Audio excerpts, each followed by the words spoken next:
एक लड़का जो पैदा तो हुआ था एक रॉयल फैमिली में, लेकिन उसकी जिंदगी एक नौकर से भी ज्यादा बेकार बना दी गई थी। ये कहानी है किन ली की, जिसे उसके अपने पिता ने कब का भुला दिया था, जिसे उसके भाई नकारा कहकर जलील करते थे और रहने के लिए उसे एक सुअर के बाड़े जैसा टूटा फूटा कमरा दे दिया गया था। पूरी दुनिया का मानना था कि ये लड़का जिंदगी में कभी कुछ नहीं कर पाएगा, सबके लिए वो सिर्फ एक वेस्ट था, एक ऐसा बोझ जिसे बस मरने के लिए छोड़ दिया गया हो। लेकिन दोस्तों, किस्मत कब पलट जाए कोई नहीं जानता। जिस दिन उसके गले का वो पुराना नेकलेस टूटा, उसी दिन उसकी जिंदगी ने नया मोड़ ले लिया। जो चीजें लोग कूड़े में फेंक देते थे, वही वेस्ट पिल्स इस लड़के के लिए खजाना बन गई। और यहीं से शुरू होता है जीरो से हीरो बनने का वो सफर, जहां एक बेकार समझा जाने वाला लड़का अपनी ताकत से उन सब का घमंड तोड़ देता है जिन्होंने कभी उसे रुलाया था। अब सवाल ये है कि कैसे गुड फॉर नथिंग पूरी दुनिया का सबसे ताकतवर एम्परर बन गया, और क्या किनली अपने ही परिवार से अपना हक वापस छीन पाएगा। ये कहानी सिर्फ पावर की नहीं है, ये कहानी है रिवेंज, एक्शन और एक धमाकेदार कमबैक की। तो कुर्सी की पेटी बांध लीजिए, क्योंकि किन ली का असली खेल अब शुरू होने वाला है। कहानी की शुरुआत किन फैमिली के आलिशान घर के मेन गेट से होती है। आज का दिन बेहद खास है, क्योंकि आज किन फादर का बर्थडे है और पूरे घर में जश्न का माहौल है। इसी भीड़ भाड़ और खुशी से दूर हम घर के सबसे छोटे बेटे किन ली को देखते हैं, जो दरवाजे के बाहर अकेला खड़ा होता है। परिवार के लोग और नौकर उसे नकारा समझते हैं। उसके हाथ में एक छोटा सा बॉक्स होता है। वो बस किसी तरह अंदर जाकर अपने पिता को ये तोहफा देना चाहता है और उन्हें लंबी उम्र की बधाई देना चाहता है। लेकिन इससे पहले कि वो अंदर कदम रख पाता, उसका रास्ता उसका बड़ा भाई किन यू रोक लेता है। किन यू की आंखों में किन ली के लिए सिर्फ नफरत होती है, क्योंकि किन ली के पास कल्टीवेशन का कोई टैलेंट नहीं है। वो उसे जलील करते हुए कहता है कि वो इस घर में पैर रखने के लायक भी नहीं है। किन ली बेचारा समझाता है कि वो पिछले 3 सालों से अपने पिता से नहीं मिला है और आज के दिन वो बस एक बार उनकी शक्ल देखना चाहता है। लेकिन उसकी ये मासूम सी जिद सुनकर किन यू का गुस्सा और बढ़ जाता है। वो आगे बढ़कर गुस्से में किन ली का कॉलर पकड़ लेता है और उसे मारने के लिए अपना हाथ हवा में उठा लेता है। ठीक उसी वक्त वहां एक दमदार एंट्री होती है किन ली के दूसरे भाई किन फेंग की। वो तुरंत बीच में आकर किन यू को रोक देता है। वो बेहद ठंडे लेकिन सख्त लहजे में किन यू को चेतावनी देता है कि वो उनके ठहरे छोटे भाई को बुली करने की कोशिश न करे। किन फेंग का खौफनाक ऑरा देखकर किन यू की हालत खराब हो जाती है। वो बुरी तरह डर जाता है और चुपचाप अपना सर झुकाकर माफी मांग लेता है। जब किन यू वहां से चला जाता है, तब किन फेंग मुड़ता है और किन ली के हाथ में उस छोटे बॉक्स के बारे में पूछता है, जो दरअसल उनके पिता के लिए बर्थडे गिफ्ट होता है। वो बड़े प्यार और नर्म आवाज में किन ली को समझाता है कि इस वक्त उनके पिता बड़े बड़े इमॉर्टल एल्डर्स के स्वागत में बहुत बिजी हैं और अभी उससे नहीं मिल सके, इसलिए वो उसे दुखी न होने की सलाह देता है। ये सुनकर किन ली का दिल टूट जाता है। वो अपना सर झुका लेता है और हल्की लेकिन दर्द भरी आवाज में पूछता है, क्या पिताजी मुझे भूल चुके हैं? ये सवाल सुनकर किन फेंग के पास कोई जवाब नहीं होता। वो बस किन ली को दिलासा देता है, लेकिन अपने दिल का दुख अपने अंदर ही दबा लेता है। जब वो किन ली को वहां से विदा करता है, तो वो मन ही मन सोचता है, छोटे ली, इसमें पिता को दोष मत देना, बल्कि इस कल्टीवेशन प्लान को दोष दो, जो इतना पत्थर दिल हो चुका है। यहां से निकलने के बाद किन ली एक दूसरे रास्ते से वापस जा रहा होता है, लेकिन उसका बुरा वक्त यहां भी उसका पीछा नहीं छोड़ता। रास्ते में उसे किन फैमिली के कुछ अमीर यंग मास्टर्स का ग्रुप मिल जाता है। वो सब किन ली को देखते ही जोर जोर से हंसने लगते हैं और उसका मजाक उड़ाते हुए कहते हैं कि देखो, ये नकारा इंसान कितना बेशर्म है, जो हर साल बर्थडे पार्टी में मुंह उठा के चला आता है। उनकी कड़वी बातें सुनकर किन ली का खून खौल उठता है। वो गुस्से में अपनी मुट्ठी बंद कर लेता है और पलटकर जवाब देने के लिए तैयार होता है। उसका छोटा सा हाथ गुस्से में कांप रहा होता है और वो उन्हें पंच मारने ही वाला होता है, लेकिन आखिर में वो अपनी मजबूरी समझ जाता है।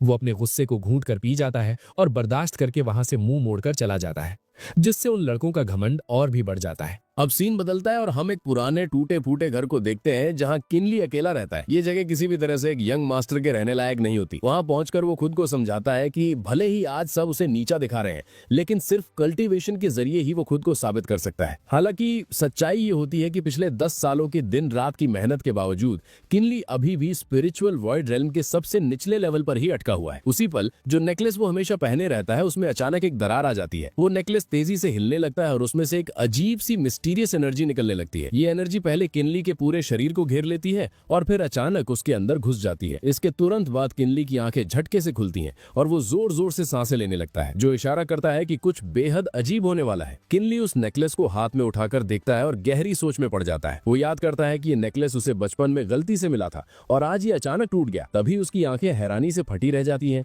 क्योंकि उसकी नजरों के ठीक सामने हवा में एक अजीब सा सर्कल बन जाता है। वो हैरानी से सोचता है कि ये क्या चीज है, और तभी उसे समझ आता है कि क्या ये वही बॉटल नेक है जिसके बारे में उसके भाई किनफैंग ने बताया था। किनली खुद को शांत करने की कोशिश करता है और सोचता है कि नहीं, उसे अभी एक्साइटमेंट में कंट्रोल नहीं खोना चाहिए। वो तुरंत अपनी जेब से एक शीशी निकालता है और उसमें से कुछ की गैदरिंग पिल्स अपनी हथेली पर रखता है। उन 2 पिल्स को देखते हुए वो मन में सोचता है कि दूसरे भाई ने कहा था कि अगर मैं कभी बॉटल नेक पर पहुंचूं तो मुझे तुरंत ये 2 की गैदरिंग पिल्स खा लेनी चाहिए। लेकिन इससे पहले कि वो उन्हें खा पाता, उसके हाथ में रखी वो दोनों पिल्स अचानक बदलने लगती हैं। वो पिल्स अपने आप आसपास की इम्प्योर की को सोखने लगती हैं और पिल्स के अंदर की सारी इम्प्योरिटीज बाहर निकलने लगती हैं। किनली एक पिल को उठाकर देखता है और पाता है कि वो अब एक पूरी तरह से प्योरिफाइड की गैदरिंग पिल बन चुकी है। वो हैरानी से सोचता है कि क्या इस नेकलेस के स्पिरिट पैटर्न में मेडिसिनल पिल्स को प्योरीफाई करने की ताकत है। बिना वक्त गवाए वो उन दोनों पिल्स को अपने मुंह में डाल लेता है। इसके बाद किनली अपनी आंखें बंद करता है और अपनी एनर्जी को सर्कुलेट करना शुरू कर देता है। वो अपने कल्टीवेशन मेथड को एक्टिवेट करता है, स्पिरिचुअल की को कंट्रोल करता है और उन पिल्स के असर को एब्जॉर्ब करता है। और इसी के साथ एक लंबे अरसे के बाद वो उस बॉटल नेक को तोड़ देता है। अगले दिन सुबह होते ही एक नौकर किनली के दरवाजे पर दस्तक देता है। वो नौकर बेहद घमंडी लहजे में किनली को बताता है कि ओल्ड मास्टर का हुक्म है कि किनली अब 16 साल का हो गया है, इसलिए 3 महीने बाद उसे फार्मेसी जाकर काम में मदद करनी होगी। कमरे के अंदर से किनली जवाब देता है कि वो समझ गया। इस वक्त किनली अपने बिस्तर पर बैठा होता है और उसका दिल परेशान होता है। वो सोचता है कि फार्मेसी भेजने का मतलब है कि क्लैन सच में उसका कल्टीवेशन का रास्ता हमेशा के लिए काट देना चाहता है। वो अपने हाथों को बड़े दुख भरी नजरों से देखता है और सोचता है कि भले ही उसने अभी अभी स्पिरिचुअल वॉइड रेल्म की दूसरी लेयर पर ब्रेक थ्रू किया है, लेकिन शायद अब बहुत देर हो चुकी है। हालांकि तभी उसे ख्याल आता है कि अब जब स्पिरिट पैटर्न में मेडिसिनल पिल्स को प्योरीफाई करने का असर है, तो 3 महीने बाद फार्मेसी में मदद करना उसके लिए इसे यूज करने का एक अच्छा मौका हो सकता है। इसके बाद सीन बदलता है जहां किनियो की घबराई हुई आवाज गूंजती है। वो गुस्से में अपनी मां से पूछता है कि किनली फार्मेसी आ रहा है तो अब वो लोग क्या करें। वो कहता है कि भले ही किनली नकारा है और वो बेवकूफ नहीं है। वो डरता है कि अगर किनली ने पिता को बता दिया कि वो लोग फार्मेसी में क्या कर रहे हैं तो मुसीबत हो जाएगी। ये सुनकर किन्यू की मां गुस्से में टेबल पर हाथ मारती है और उसे बेकार चीज कहती है। वो पूछती है कि वो किस बात से डर रहा है। वो उसे समझाती है कि वो बस अपने मामा को बता दे कि वो किनली के आने का इंतजार करे और उसे ऐसा सबक सिखाएं कि उसे वहां चैन की एक सांस भी ना मिले। किन्यू ये सुनकर खुश हो जाता है और हाँ में जवाब देता है। 3 महीने बाद किनली किन फैमिली की फार्मेसी पहुंचता है और हाथ जोड़कर मैनेजर जियांग को नमस्ते करता है और बताता है कि वो आज वहां रिपोर्ट करने आया है। इससे पहले कि वो अपनी बात पूरी कर पाता, मैनेजर जियांग उसे बीच में ही टोक देता है। अंदर ही अंदर वो बूढ़ा आदमी किन यू के ऑर्डर्स याद करता है कि उस नकारा तेहवे का अच्छे से स्वागत करना है, लेकिन बाहर से वो शांत रहने का दिखावा करता है और 13वें यंग मास्टर का स्वागत करता है। मैनेजर जियांग खुशी से मुड़ता है और अपने बेटे सेकंड सन को ऑर्डर देता है कि वो 13वें यंग मास्टर को उनके कमरे में ले जाए। सेकंड सन धीमी आवाज में किन ली को रास्ता दिखाता है और उसे आराम करने वाली जगह ले जाता है। वो एक दरवाजे के सामने रुकते हैं और सेकंड सन कहता है कि वही उनका रेजिडेंस है और दरवाजा खोल देता है। किनली अंदर का नजारा देखकर सदमे में आ जाता है। वो कमरा किसी टूटे फूटे घर जैसा होता है जहां फर्नीचर बिखरा पड़ा होता है, जो किसी इंसान के रहने लायक बिल्कुल नहीं लगता। वो नौकर किनली के एक्सप्रेशन पर ध्यान नहीं देता और दिखावे के लिए कहता है कि वो उनका सामान अंदर रख देता है। तभी पीछे से एक आवाज आती है जो सेकंड सन को पुकारती है। एक मोटी औरत वहां चलती हुई आती है और तेज आवाज में कहती है कि जल्दी से उसके कमरे के लिए गर्म पानी लाया जाए, क्योंकि इस ठंड ने उसे मार ही डाला है। सेकंड सन डरकर कहता है कि वो अभी 13वें यंग मास्टर को रास्ता दिखा रहा है। ये सुनकर वो औरत चिढ़कर आवाज निकालती है। इस पॉइंट पर किनली आखिरकार बोलता है और पूछता है कि क्या उनसे कोई गलती हुई है, क्योंकि ये कमरा रहने लायक नहीं है। ये सुनकर मैनेजर की बीवी घमंड से किनली के पास आती है। किनली डरता नहीं है और उसकी आंखों में आंखें डालकर देखता है। वो औरत बिना सोचे किनली का गाल पकड़कर खींचती है और उसे नकारा यंग मास्टर कहती है। वो कहती है कि उसे डर है कि किनली को किन फैमिली के रूल्स नहीं समझ आए। वो बताती है कि उसकी कल्टीवेशन लेवल इतनी कम है कि वो पिल फर्नेस में पिल्स भी रिफाइन नहीं कर सकता, इसलिए वो सिर्फ मजदूरी करने के लायक है। वो कहती है कि एक मजदूर की जगह यही है, इसलिए वो एहसान फरामोश न बने। किनली उसे खूनी नजरों से घूरता है और कहता है कि वो उसे छोड़ दे। ये देखकर वो औरत गुस्सा हो जाती है और ताना मारती है कि क्या वो सच में खुद को यंग मास्टर समझता है। वो उसे धमकाती है कि अब वो फार्मेसी में है, इसलिए वो अपनी औकात याद रखे। किनली अब शांत रहने की कोशिश नहीं करता और गुर्राता है कि वो उसे छोड़ दे। इसके साथ ही किनली पूरी ताकत से उसे धक्का दे देता है। मैनेजर की बीवी धक्का खाकर पीछे रखे हुए सामान के ढेर पर जा गिरती है। दुकान के बाकी नौकर ये देखकर दौड़ते हुए आते हैं और चिल्लाते हैं कि ये बुरा हुआ और कहते हैं कि जल्दी से मैनेजर को बुलाया जाए। किनली अपनी आंखें सिकोड़कर उसे देखता है और सोचता है कि भले ही उसने गुस्से में एक्ट किया, लेकिन ऐसा नहीं है कि वो अपनी ताकत कंट्रोल नहीं कर सकता था। फिर वो अपने हाथ को देखता है और महसूस करता है कि कुछ तो बदला है। ठीक उसी वक्त मैनेजर जियांग वहां आ जाता है और पूछता है कि वहां क्या हो रहा है, जब वो अपनी बीवी को गिरते पड़ते उठते हुए देखता है। किनली उसे तीखी नजरों से देखता है और बताता है कि मैनेजर जियांग की बीवी कह रही थी कि किन फैमिली के रूल्स के हिसाब से वो सिर्फ एक मजदूर बन सकता है और उसे इसी कमरे में रहना होगा। ये सुनते ही वो बूढ़ा आदमी डर के साथ सोचता है कि इस नकारा को रूल्स के बारे में किसने बताया। किनली वहां से मुड़ता है और कहता है कि वो अभी जाकर अपने सेकंड ब्रदर किन फेंग से पूछता है कि क्या रूल सच में ऐसे ही है। किन फेंग का नाम सुनते ही मैनेजर जियांग तुरंत उसे रोकता है और कांपते हुए कहता है कि ये एक गलतफहमी है। वो कहता है कि वो भला यंग मास्टर से मजदूरी कैसे करवा सकते हैं और गिड़गिड़ाता है कि ये बात सेकंड यंग मास्टर के कानों तक नहीं पहुंचनी चाहिए। अपने आप को बचाने के लिए वो तुरंत चिल्लाता है और अपने बेटे सेकंड सन को बेवकूफ नौकर कहता है।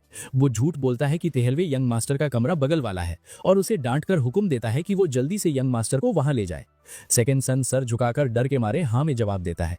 फिर किनली को तुरंत वहां से ले जाया जाता है और सेकंड सन उसे बड़े अदब से अपने पीछे आने के लिए कहता है। जैसे ही वो दोनों वहां से जाते हैं, मैनेजर जियांग का वो नकली शरीफ चेहरा तुरंत उतर जाता है। वो गुस्से में वहां खड़े नौकरों पर चिल्लाता है और पूछता है कि वो लोग वहां खड़े होकर क्या देख रहे हैं और उन्हें तुरंत डॉक्टर बुलाने का हुक्म देता है। वो अपनी बीवी को घृणा से देखता है और मन ही मन सोचता है कि उन्हें उस नकारा लड़के ने बेवकूफ बना दिया।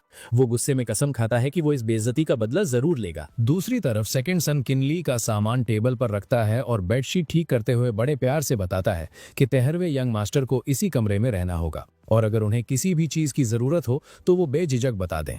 किनली सामने वाले कमरे की तरफ इशारा करता है और सेकंड सन से पूछता है कि वहां सामने क्या है। सेकंड सन ईमानदारी से बताता है कि वो पिल फर्नेस का फायरवुड रूम है जहां खराब हो चुकी मेडिसिनल पिल्स रखी जाती हैं। वो समझाता है कि आमतौर पर एक भी सही पिल बनाना बहुत मुश्किल होता है, इसलिए बाकी सारी वेस्ट पिल्स वहां डिस्पोजल के लिए रखी जाती हैं। ये सुनकर किनली धीमी आवाज में खुद से कहता है कि वेस्ट पिल्स, और तभी उसके दिमाग में एक प्लान आता है। उसी रात पिल फर्नेस के उस कमरे के बाहर 2 लोग पहरा दे रहे होते हैं। किनली चुपके से एक झाड़ी के पीछे छिप जाता है और उनके जाने का इंतजार करता है। जैसे ही वो लोग वहां से जाते हैं, किनली दौड़कर दरवाजे तक पहुंचता है और उसे धीरे से खोलकर अंदर देखता है। वहां जमीन पर हजारों वेस्ट पिल्स बिखरी पड़ी होती हैं, जिन्हें देखकर किनली हैरान रह जाता है कि यहाँ कितनी सारी पिल्स हैं। वो अंदर जाता है और एक पिल उठाकर उसे गौर से देखता है। वो कोशिश करता है कि अपने स्पिरिट पैटर्न से उसे प्योरीफाई करे। अचानक वो पिल रिएक्ट करती है, जिसे देखकर किनली खुश हो जाता है और सोचता है कि उसका स्पिरिट पैटर्न सच में पिल्स को प्योरीफाई कर सकता है। वो खुद को समझाता है कि भले ही उसका कल्टीवेशन टैलेंट खराब है, लेकिन ये पिल्स उसकी स्पिरिचुअल की को बढ़ा सकती हैं और उसकी स्पीड तेज कर सकती हैं। लेकिन तभी वो पिल अचानक उसके हाथ में फट जाती है। उसके टुकड़ों को देखकर किनली गहरी सांस लेता है और सोचता है कि ये कोशिश फेल हो गई, लेकिन वो हार नहीं मानता और दोबारा कोशिश करने का फैसला करता है और पूरी रात वहीं उस कमरे में बिता देता है। कुछ दिन बाद हम किनली को लगातार ट्रेनिंग करते हुए देखते हैं। वो वाटर एरो टेक्निक का इस्तेमाल करता है और एक पानी का तीर सीधा एक पेड़ के तने पर मारता है। वो दोबारा हाथ घुमाता है और दूसरा एरो मारता है, जो इस बार जोर की आवाज के साथ लगता है।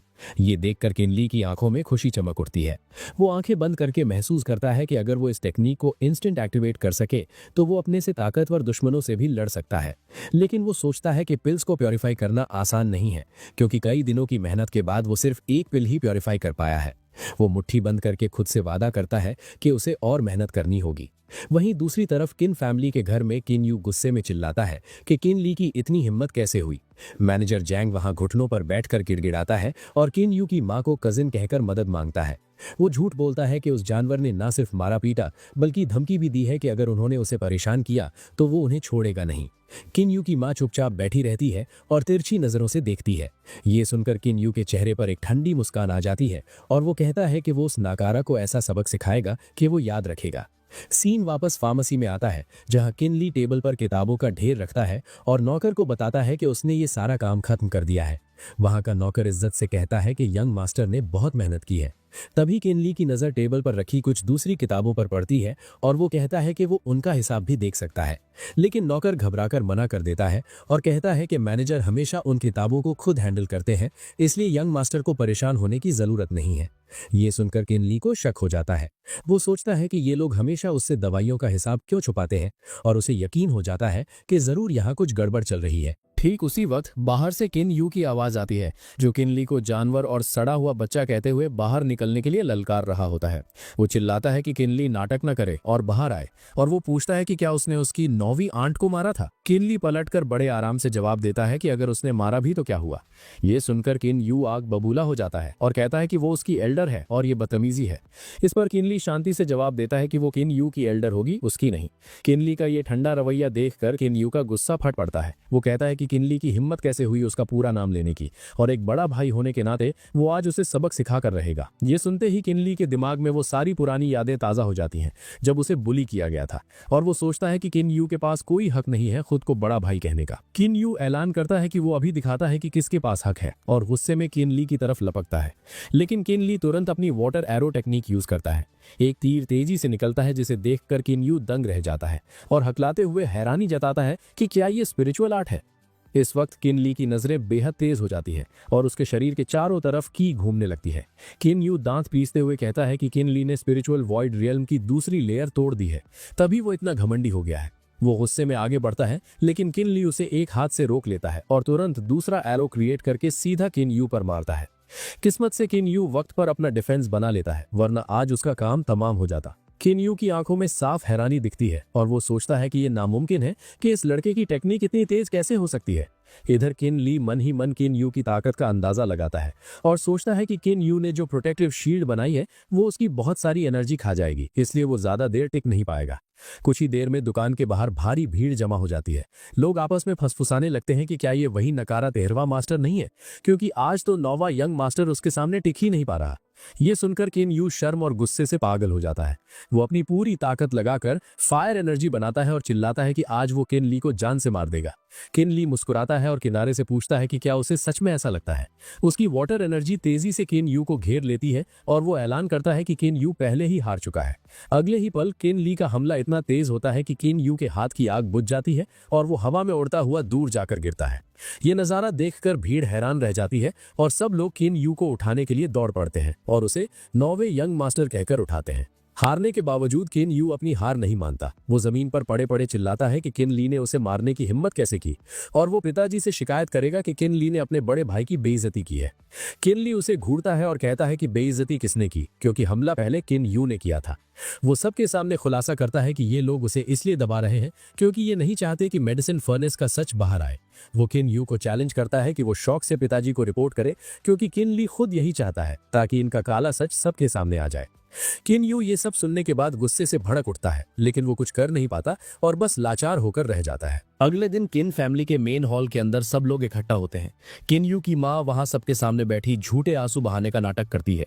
आसपास खड़े लोग आपस में फुसफुसाने लगते हैं। कोई कहता है कि उन्होंने सुना है कि किन यू को बुरी तरह पीटा गया है, और कोई हैरानी से पूछता है कि क्या ये काम उस नकारा किन ली ने किया है, जो कि नामुमकिन लगता है।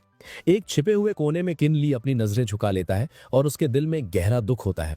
वो सोचता है कि उसने कभी नहीं सोचा था कि वो अपने पिता से इस तरह मिलेगा। मेन सीट पर कोई और नहीं बल्कि किन ली के पिता किन फागर किन हुआ बैठे होते हैं। किन यू की मां बेसब्री से आगे बढ़ती है और घुटनों पर बैठकर रोते हुए किन फादर से कहती है कि उन्हें इंसाफ चाहिए। किन फादर ठंडे लहजे में उन्हें खड़े होने और बोलने के लिए कहते हैं। वो डांटते हुए पूछते हैं कि वो रो क्यों नहीं है, और कहते हैं कि भाइयों के बीच लड़ाई जैसी घटिया बात पर वो तमाशा ना करे। फिर वो एक पल के लिए रुकते हैं और अपनी नजरें किन ली की तरफ घुमाते हैं, लेकिन वो उसका नाम तक याद नहीं कर पाते। ये देखकर किन फेंग समझ जाता है और झुककर अपने पिता को याद दिलाता है कि ये 13वां ब्रदर किन ली है। ये सुनते ही किन फादर चिल्लाते हैं और किन ली को अनफिलियल सन कहते हुए पूछते हैं कि उसने अपने बड़े भाई को क्यों मारा। किन ली बिना किसी डर के वहीं घुटनों पर बैठ जाता है और अपने पिता को सजदा करते हुए प्रणाम करता है। वो बाहर से तो शांत दिखता है, लेकिन अंदर ही अंदर उसे बहुत दुख होता है कि उसके पिता उसे पहचानते तक नहीं। किन फादर नाक चढ़ाकर उसे जल्दी जवाब देने का हुक्म देते हैं। किन ली बिना डरी जवाब देता है कि आज के झगड़े की शुरुआत किन यू ने की थी, जो पहले उससे लड़ने आया था, इसलिए वो पिता से निष्पक्ष फैसला करने की मांग करता है। ये सुनते ही किन यू की मां जोर से बीच में बोल पड़ती है। वो चिल्लाकर कहती है कि ये बकवास है और इल्जाम लगाती है कि किन ली किन यू से जलता था, इसलिए उसने स्नीक अटैक किया है। किन ली का चेहरा गुस्से से काला पड़ जाता है और वो कहता है कि वो औरत उस पर झूठे इल्जाम लगा रही है। इस पर वो औरत अपनी उंगली उठाकर चीखती है और कहती है कि वो झूठी नहीं है, बल्कि किन ली ही वो विलन है जो उल्टा चोर कोतवाल को डांट रहा है। वो फिर से रोने का नाटक करती है और कहती है कि किन यू ने तो किन ली को दिल से अपना माना था, बस कुछ कड़वे शब्द बोले थे, लेकिन बदले में किन ली ने उसके खिलाफ साजिश की। वो रोती रहती है और कहती है कि एक नकारा कल्टीवेटर बिना स्नीक अटैक किए भला उसके बेटे को कैसे घायल कर सकता है। ये सुनकर भीड़ फिर से फुसफुसाने लगती है। लोग कहते हैं कि किन यू तो स्पिरिचुअल वॉइड रेल्म की 3rd लेवल पर है, इसलिए किनली जरूर झूठ बोल रहा है और उसका कैरेक्टर बहुत खराब है। अचानक किन फादर जोर से चिल्लाते हैं और सबको शांत रहने का हुक्म देते हैं। वो घूर कर अपने बेटे किनली को देखते हैं और पूछते हैं कि उसकी कल्टीवेशन लेवल क्या है और क्या वो सच में अपने 9वें ब्रदर के बराबर है। किनली ईमानदारी से जवाब देता है कि अभी कुछ वक्त पहले ही उसने स्पिरिचुअल वॉइड रेल्म की 2nd लेयर को ब्रेक किया है। ये सुनते ही किन फादर गुस्से में उछल पड़ते हैं और उसे डांटते हुए कहते हैं कि अगर झूठ ही बोलना है तो कोई ढंग का झूठ बोले, क्योंकि वो उसे बेवकूफ समझने की गलती ना करे। किनली को यह सुनकर बुरा लगता है, लेकिन वो सीधा अपने पिता की आंखों में देखता है और दृढ़ता से जवाब देता है। वो चैलेंज करता है कि अगर पिता को उस पर यकीन नहीं है तो वो सबके सामने किसी भी 3rd लेयर प्रैक्टिशनर को उससे लड़ने के लिए भेज दे। किनली सबके सामने ऐलान करता है कि अगर वो हार गया तो वो सजा के तौर पर अपनी जान लेने को भी तैयार है। वो शर्त रखता है कि जब तक सामने वाला 3rd लेवल पर है वो उसे पहला हमला करने का मौका देगा, और अगर फिर भी किनली हार गया तो वो अपनी जान देकर इस गुनाह की भरपाई करेगा। ये सुनकर किन फेंग और वहां मौजूद सब लोग बुरी तरह शॉक हो जाते हैं। तभी पास खड़ा सबसे बड़ा भाई किन डा ये सुनकर हंसते हुए ताना मारता है। वो पिता से कहता है कि जब किनली इतना ही कह रहा है तो क्यों ना उसे आजमा लिया जाए, अगर वो जीत गया तो बाद में बात कर लेंगे। पिता किन फादर थोड़ा मजबूर होकर पूछते हैं कि क्या कोई है जो किनली से लड़ना चाहता है। उसी वक्त 11th ब्रदर किन टोंग आगे आता है और कहता है कि वो लड़ेगा। पिता हाँ में सर हिला देते हैं। किन टोंग किनली को उकसाने वाली नजरों से देखता है और कहता है कि वो उम्र में बड़ा है और इसकी कल्टीवेशन भी ज्यादा है, इसलिए वो किनली को पहला वार करने का मौका देगा। किनली बिना डरे मना कर देता है और कहता है कि इसकी जरूरत नहीं है। वो कहता है कि जब 11वें ब्रदर पहले हमला करेंगे तभी वो अपनी मासूमियत साबित कर पाएगा। किन टोंग हंसकर पूछता है कि वो बड़ा कॉन्फिडेंट है और पूछता है कि उसने कितनी तरह की स्पिरिचुअल आर्ट सीखी है। किनली सच सच बताता है कि उसने सिर्फ एक तरह की वाटर एरो टेक्निक सीखी है। ये सुनते ही किन टोंग और बाकी सब लोग जोर जोर से हंसने लगते हैं कि बस एक टेक्निक से ये लड़ने आया है। लेकिन किनली गुस्सा नहीं होता, बस अपनी तेज नजरों से किन टोंग को घूरता रहता है और चेतावनी देता है कि उसने ये कला अभी नई सीखी है, इसलिए अगर 11वें ब्रदर को चोट लग जाए तो वो उसे माफ कर दे। किन टोंग गुस्से में बड़बड़ाता और कहता है कि ये बदतमीजी है। वो तुरंत एक फायरबॉल लॉन्च करता है और चिल्लाता है कि वो अभी उसे मजा चखाता है। किनली मन ही मन जज करता है कि यह हमला तो किन यू से भी स्लो है। वो अपनी ताकत इकट्ठा करता है और एक वाटर एरो क्रिएट करके सीधा किन टोंग की तरफ फेंक देता है। एरो इतनी तेजी से निकलता है कि किन टोंग के कुछ बाल कटकर जमीन पर गिर जाते हैं। किनली धीमी आवाज में चेतावनी देता है कि स्पिरिचुअल आर्ट्स की आंखें नहीं होती, इसलिए 11वें ब्रदर संभल कर रहे हैं। अपने बाल कटते देख किन टोंग पागल हो जाता है और हमला जारी रखता है। वो कहता है कि वो तो बस रहम खा रहा था लेकिन अब नहीं छोड़ेगा। लेकिन इससे पहले कि वो हमला कर पाता, किनली का दूसरा वाटर एरो उसके कंधे को चीरते हुए निकल जाता है। किन टोंग के चेहरे का रंग उड़ जाता है और वो दर्द के मारे वहीं घुटनों पर गिर पड़ता है। मैच खत्म होते ही नीचे भीड़ में शोर मच जाता है। लोग हैरान रह जाते हैं कि किन टोंग हार गया और किनली की टेक्निक इतनी फास्ट कैसे हो सकती है। लोग शक करते हैं कि कहीं उसने कोई टैलिस्मैन तो यूज नहीं किया। किन फेंग गर्व से किनली को देखता है और सोचता है कि छोटा ली अभी से इतना ताकतवर है, अब कोई उसे नकारा नहीं कहेगा। किन फादर भी मन ही मन तारीफ करते हैं कि इतनी तेज कास्टिंग एबिलिटी एक नायाब टैलेंट है। बस अफसोस कि किनली की उम्र अब कल्टीवेशन शुरू करने के लिए निकल चुकी है। किनली तुरंत घुटनों पर बैठ जाता है और पिता से फैसला सुनाने की गुहार लगाता है।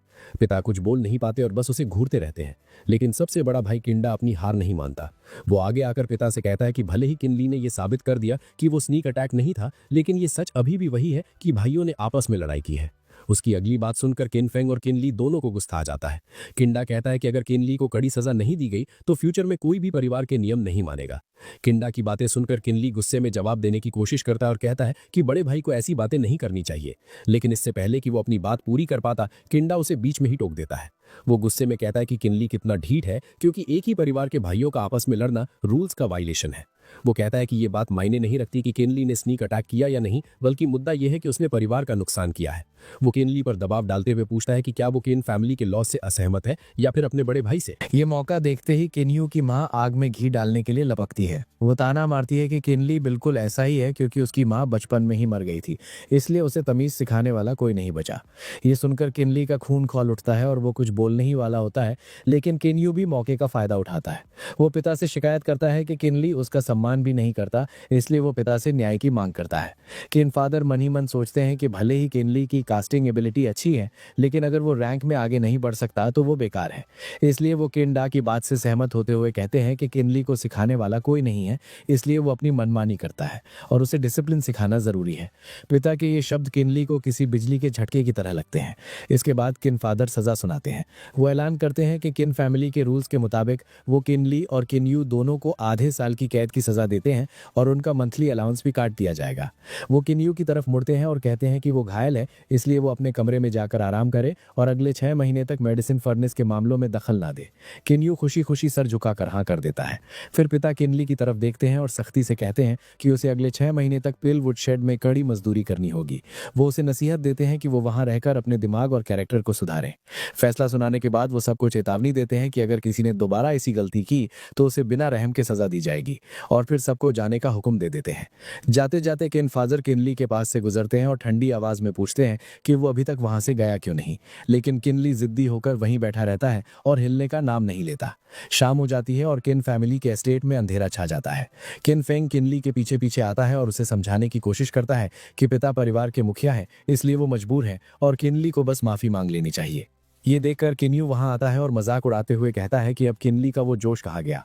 वो ताना मारता है कि अब किनली के पास खाने को भी नहीं है, बस वो वुडशेड में धुआं फाकता रहेगा। किंडा भी इस मजाक में शामिल हो जाता है और कहता है कि किनली ने पिता से जुबान लड़ाने की हिम्मत कैसे की, उसे अपनी औकात देखनी चाहिए। किन फेंग से ये बर्दाश्त नहीं होता और वो गुस्से में कहता है कि ये लोग हद पार कर रहे हैं। वो उन्हें मारने के लिए आगे बढ़ता है, लेकिन किनयू उसे रोक लेता है।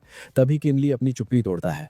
वो कहता है कि ये लोग बस अपने फैमिली स्टेटस का फायदा उठाकर उसे दबा रहे हैं, वरना इनमें खुद की कोई काबिलियत नहीं है। इस पर किंडा घमंड से कहता है कि तो क्या हुआ। वो किनली को याद दिलाता है कि भले ही उसने सेकंड लेयर तोड़ दी हो, लेकिन किन फैमिली के बाहर वो कुछ भी नहीं है। किनली बिना डरे ऐलान करता है कि भले ही वो किन फैमिली छोड़ दे, फिर भी वो गर्व से खड़ा रहेगा, इन लोगों की तरह भीड़ का हिस्सा नहीं बनेगा। ये सुनकर किंडा उसे उकसाता है कि अगर वो इतना ही महान है तो किन फैमिली छोड़ क्यों नहीं देता। किनली अपना होठ चबाता है और दृढ़ता से जवाब देता है कि वो दिन जरूर आएगा और वो इन सबको पछताने पर मजबूर कर देगा। किन फेंग उसे रोकने की कोशिश करता है कि उसे ऐसी बातें नहीं करनी चाहिए, लेकिन बाकी लोग हंसने लगते हैं और कहते हैं कि बातें करना आसान है, अगर हिम्मत है तो अभी निकल जाए। किनली बिना एक शब्द बोले वहां से मुड़ता है और चला जाता है। किन फेंग उसके पीछे जाता है और समझाता है कि वो जानता है कि किनली की बहुत बेइज्जती हुई है, लेकिन आखिरकार ये उसका घर है। किनली आसमान में चमकते हुए चांद को देखता है और भारी मन से कहता है कि घर शब्द उसे बहुत क्रूएल और कोल्ड लगता है। उसकी आंखों से एक आंसू गिरता है और वो कसम खाता है कि आज के बाद वो किन फैमिली के लिए एक भी आंसू नहीं बहाएगा। देर रात गए किनली उस पिल रूम के वुडशेड का दरवाजा खोलता है और अंदर जाता है। वो सोचता है कि वो इस परिवार का पहला बेटा है जिसे मजदूरी करने पर मजबूर किया गया है और जिसके साथ इतना बुरा बर्ताव किया गया है। वो अंदर जाकर अपनी प्योरिफिकेशन एबिलिटी से काम की पिल्स ढूंढने लगता है। वो पाता है कि भले ही ये कमरा किसी सुअर के बाड़े से भी गया गुजरा है, लेकिन यहाँ ढेर सारी वेस्ट पिल्स हैं जो उसके लिए खजाना है। किनली की आंखों में एक आग दिखाई देती है और वो फैसला करता है कि वो इस गुस्से को अपनी ताकत में बदल देगा और जी जान से कल्टीवेशन करेगा। आधा साल बीत जाता है। पिछले 6 महीनों में किनली ने आसानी से ढेर सारी लो ग्रेड पिल्स को प्योरीफाई कर लिया है, जिससे उसकी कल्टीवेशन स्पीड बहुत तेज हो गई है। वो सोचता है कि किन फैमिली के पास एक खास स्पिरिट प्रोटेक्शन पिल होती है जो शरीर की मेरिडियंस को मजबूत करती है, जिससे कोई भी इंसान बिना डर के प्रैक्टिस कर सकता है। इन्हीं पिल्स की मदद से किन ली की कल्टीवेशन बिजली की रफ्तार से आगे बढ़ती है। इस दौरान वो कई नई टेक्निक्स सीख लेता है। वो लो लेवल स्पिरिचुअल आर्ट और पर्पल स्पिरिट आर्ट में माहिर हो जाता है। साथ ही वो fireball art, internal site art और ईगल आई आर्ट भी सीख लेता है। हालांकि उसकी 6 महीने की सजा खत्म हो चुकी होती है, लेकिन किन ली वहां से जाने से मना कर देता है और वहीं रहकर उन पिल्स का फायदा उठाता रहता है। इस बीच किन फेंग 2 बार उससे मिलने आता है और कहता है कि वो पिता से माफी मांग ले, लेकिन किन ली साफ मना कर देता है और पूरे 2 साल तक वहीं रहता है। 2 साल बाद किन फैमिली के लोग लगभग भूल चुके होते हैं कि कोई 13वां यंग मास्टर भी है। एक दिन वुडशेड में किन ली अभी भी पिल्स ढूंढ रहा होता है। वो अपनी मुट्ठी बंद करता है और उसके दिल में जीत की खुशी होती है। वो महसूस करता है कि उसकी कल्टीवेशन अब स्पिरिचुअल वॉइड रेल्म की 3rd लेयर तक पहुंच गई है और वो सारे लो लेवल आर्ट्स सीख चुका है, जिसका मतलब है कि अब वो एक ट्रू कल्टीवेटर बन गया है। लेकिन तभी उसे एक चिंता भी होती है। वो उस मिस्टीरियस नेकलेस के बारे में सोचता है और उसे एहसास होता है कि वुडशेड की वेस्ट पिल्स से वो सिर्फ लो ग्रेड पिल्स ही बना सकता है। वो हाथ में पकड़ी पिल को देखकर परेशान होता है और सोचता है कि उसकी करंट लेवल के हिसाब से बिना मिड ग्रेड मेडिसिनल पिल्स के आगे बढ़ना बहुत मुश्किल होगा। किन ली अपना सारा सामान एक कपड़े की गठरी में बांध लेता है और बड़े आराम से वहां से निकल जाता है। वो मन में सोचता है कि किन फैमिली का ये मेडिसिन फर्नेस अब उसकी उसकी जरूरतों को पूरा नहीं कर सकता, इसलिए उसे एक बड़ी जगह और नए रास्ते की जरूरत है। जब वो एक नेबरहुड से गुजर रहा होता है तभी उसे दो लोग आपस में बात करते हुए सुनाई देते हैं। वो लोग बात कर रहे होते हैं कि किन फैमिली और मू फैमिली के बीच एक मैरिज अलायंस होने वाला है और इसमें सबसे बड़ी उम्मीद यंग मास्टर किन यू है। वो बताते हैं कि उन्होंने सुना है कि 1 महीने पहले ही किन यू ने स्पिरिचुअल वॉइड रेल्म की 4th लेयर पर ब्रेक थ्रू कर लिया है। ये सुनकर किन ली थोड़ा हैरान होता है और सोचता है कि किन यू इतना आगे बढ़ गया है। ठीक उसी वक्त मेन दरवाजा खुलता है और किन फेंग वहां ठंडे लहजे में कहता है कि उसे 13वें ब्रदर से मिलना है। जैसे ही वो किन ली को देखता है उसकी आंखों में खुशी की चमक आ जाती है और वो चिल्लाता है कि 13वां ब्रदर बाहर आ गया है। इससे पहले कि किन ली कुछ रिएक्ट कर पाता, किन फेंग दौड़कर उसका हाथ पकड़ लेता है और कहता है कि वो जल्दी घर चले क्योंकि वहां एक खुशखबरी उसका इंतजार कर रही है। किन फेंग रास्ते में समझाता है कि 1 साल पहले पिता ने मू फैमिली के एक एक्सपर्ट मू सुई फेंग की जान बचाई थी। इस एहसान के बदले मू सुई फेंग ने फैसला किया कि वो अपनी बेटी मू यूरान की शादी किन फैमिली के किसी बेटे से करेगा। पहले चॉइस किन यू था, लेकिन मिस मू ने शर्त रखी कि किन फैमिली के सभी बेटे आपस में फेयर कंपटीशन करेंगे और जो ट्रायल पास करेगा वही चुना जाएगा। किन फेंग मन ही मन सोचता है कि अगर किन ली को मू फैमिली का सपोर्ट मिल गया तो किन फैमिली के लोग उसे कभी नकारा नहीं समझेंगे। कुछ देर बाद वो दोनों अरीना में पहुंच जाते हैं। वहां किन फादर के बगल में मू सुफेंग बैठा होता है और उनके पास एक बेहद खूबसूरत लड़की मू योरान बैठी होती है। उसकी खूबसूरती देखकर किन ली भी दंग रह जाता है और शर्मा जाता है। मू योरान की बस एक झलक ने वहां मौजूद सारे लड़कों को दीवाना बना दिया होता है। मू योरान शर्माते हुए मैक्स देख रही होती है। तभी ऐलान होता है कि किन नान जीत गया है। नीचे खड़े होकर किन ली एनालाइज करता है कि ये किन नान बस दिखावा कर रहा है क्योंकि इसकी स्पेल कास्टिंग स्पीड बहुत स्लो है और इसका मू फैमिली की नजरों में आना नामुमकिन है। ऊपर स्टेज पर किन फादर हंसते हुए मू सुफेंग से पूछते हैं कि उन्हें ये लड़का कैसा लगा। मू सुफेंग कहता है कि लड़का बुरा नहीं है, लेकिन फैसला योरान पर डिपेंड करता है। जब वो योरान से पूछते हैं तो वो बोर होकर अपनी ठोडी पर हाथ रखती है और गहरी सांस लेते हुए कहती है कि वो लड़का ठीक ठाक है। किन ली ये नोटिस करता है कि मू योरान इस शादी में बिल्कुल इंटरेस्टेड नहीं लग रही, शायद उसे मजबूर किया जा रहा है। किन फादर बात आगे बढ़ाते हैं और कहते हैं कि अब किन यू और किन नान का मैच करवाते हैं। तभी किन फेंग आगे आता है और पिता को याद दिलाता है कि उन्होंने 13वें ब्रदर को भुला दिया है, उसने अभी तक फाइट नहीं की है। किन ली का नाम सुनते ही सब लोग पलटकर देखते हैं और मजाक उड़ाते हैं कि वो कचरा आखिरकार बाहर आ ही गया। लोग हंसते हैं कि क्या वो मू फैमिली का दामाद बनने आया है ताकि एक ही बार में अपनी किस्मत बदल सके, जबकि वो वही है जो 2 साल से आग वाले कमरे में बंद था। किन ली अपना गुस्सा दबा लेता है और कुछ नहीं बोलता। किन फादर शर्मिंदा होकर किन फेंग को डांटे हैं कि वो तमाशा न करे, लेकिन किन फेंग कहता है कि 13वां ब्रदर भी एक यंग मैन है। बगल में खड़ा किन डा हंसता है और कहता है कि आज इंपॉर्टेंट दिन है, इसलिए वक्त बर्बाद करने की जरूरत नहीं है। किन फेंग गुस्से में कहता है कि मिस मू ने कहा था कल्टीवेशन लेवल मैटर नहीं करता। किन यू उकसाते हुए कहता है कि मिस मू एक रेयर टैलेंट है, उनका पति कोई कचरा कैसे हो सकता है। किन यू की बात पर सभी लोग एक साथ रिएक्ट करते हैं कि ओल्ड नाइन्थ सही कह रहा है। किन फेंग गुस्से में आगे बढ़ता है, लेकिन किन ली उसे रोक लेता है और कहता है कि रहने दो, वो लड़ना नहीं चाहता। किन यू जोर से हंसता है और कहता है कि वजह साफ है, वो अपनी बेइज्जती होने से डर रहा है। अब किन ली से बर्दाश्त नहीं होता और वो पलटकर जवाब देता है कि बाहर वालों के सामने अपने ही भाई की बेइज्जती करना क्या ज्यादा शर्म की बात नहीं है। ये सुनकर किन यू चौंक जाता है। ऊपर बैठा मू सू फेंग शांति से ऑब्जर्व करता है और सोचता है कि रिपोर्ट्स के मुताबिक किन ली का टैलेंट खराब है, लेकिन हैरानी की बात यह है कि इतनी बेइज्जती के बाद भी वो गुस्सा नहीं हुआ बल्कि शांति से जवाब दे रहा है। वो सोचता है कि ऐसी मेंटल स्ट्रेंथ किसी आम इंसान में नहीं होती। गुस्से में किन यू पूछता है कि उसने क्या कहा। किन ली अपनी कमर पर हाथ रखकर ठंडा हंसता है और कहता है कि वो उसे कचरा क्यों बुला रहा है। अगर वो कचरा है तो किन यू तो उससे भी गया गुजरा है क्योंकि वो उसका हारा हुआ दुश्मन है। ये सुनते ही किन यू का गुस्सा फट पड़ता है और वो चैलेंज करता है कि 13वें की हिम्मत कैसे हुई। वो देखना चाहता है कि असली ट्रैश कौन है। किन ली मुस्कुराता है और कहता है कि अगर पिता इजाजत दे तो वो तैयार है। मू सू फेंग अपनी स्पिरिट से किन ली को स्कैन करता है और निराश होता है कि किन ली अभी भी 3rd लेयर पर है जबकि किन यू 4th लेयर पर है। उसे लगता है लड़का बस बातें बना रहा है। माहौल गर्म देकर मू योरान बीच में आती है और किन फादर से कहती है कि वो खुद इन दोनों भाइयों का मैच करवाएगी। किन फादर हाँ कर देते हैं और फेयर ड्यूल का ऐलान करते हैं। किन यू खुशी से स्टेज पर दौड़ता है और कहता है कि वो तैयार है। किन ली उसे हाथ के इशारे से आने के लिए उकसाता है। किन यू गुस्से में हमला करता है। किन ली हल्का सा साइड स्टेप लेता है और बचता है। वो वक्त पर हवा में ऊंचा जंप लगाता है और किन यू के खतरनाक हमले से बच जाता है। ये देखकर कि किन ली ने उसके अटैक को डॉज कर लिया है, किन यू तुरंत फायरबॉल आर्ट यूज करता है। इस वक्त किन ली मन ही मन किन यू की तारीफ करता है कि वो 2 साल पहले के मुकाबले काफी ज्यादा खतरनाक हो गया है। किन यू लगातार हमला करता रहता है और किन ली फुर्ती से बचता रहता है। भीड़ मजाक उड़ाती है कि किन ली बस भाग रहा है। किन फादर को चिंता होती है कि 13वां हारेगा। बचते हुए किन ली मुस्कुराता है और कहता है कि किन यू बस पागलों की तरह किलिंग मूव्स फेंक रहा है, उसे सही वक्त पर हमला करना भी नहीं आता, इसलिए वो उससे लड़ने के लायक नहीं है। अचानक किन यू की आंखों में डर दिखता है। उसके पैरों के नीचे जमीन पर एक सैंड वॉर्टेक्स बन जाता है। वो उछलता है, लेकिन तभी किनली अपना एंटेंगलमेंट आर्ट यूज करता है। एक लंबी पेड़ की डाली तेजी से निकलती है और किन यू का पैर पकड़कर उसे वापस रेत के गड्ढे में खींच लेती है। रेत उसके शरीर को कवर कर लेती है। किनली ठंडे लहजे में कहता है कि स्पेल कास्टिंग के लिए सही टाइमिंग जरूरी होती है और किन यू की आपाखोनी कास्टिंग बेकार है। वो हमला जारी रखता है और क्विक सैंड आर्ट और एंटेंगलमेंट आर्ट का यूज करता है। डालियां और रेत किन यू को जकड़ लेती है। फिर किनली एक वाटर एरो बनाता है और ताना मारता है कि अब शायद किन यू को अपनी spiritual energy body protection use करनी चाहिए। वो एरो छोड़ देता है। जैसा उसने सोचा था, किन यू तुरंत अपनी बॉडी प्रोटेक्शन एक्टिवेट कर लेता है। किनली रुकता नहीं है और लगातार हमला करता रहता है। इस वक्त किन यू के दोनों हाथ बुरी तरह बंधे हुए होते हैं। मौका देखते ही किनली तुरंत अपनी विंड वॉक आर्ट यूज करता है। वो अपने हाथ में स्पिरिट एनर्जी इकट्ठा करता है और एक तेज पाम स्ट्राइक सीधा किन यू के शरीर पर मारता है। चोट लगते ही किन यू के मुंह से खून निकल आता है। किनली हल्का सा मुस्कुराता है और क्विक सैंड आर्ट एक्टिवेट कर देता है। किन यू तेजी से रेत के ढेर के नीचे दबने लगता है। रेत की परत मोटी होती जाती है और उसे इस तरह जकड़ लेती है कि वो रिएक्ट भी नहीं कर पाता। इसके तुरंत बाद किनली वापस वाटर एरो यूज करता है।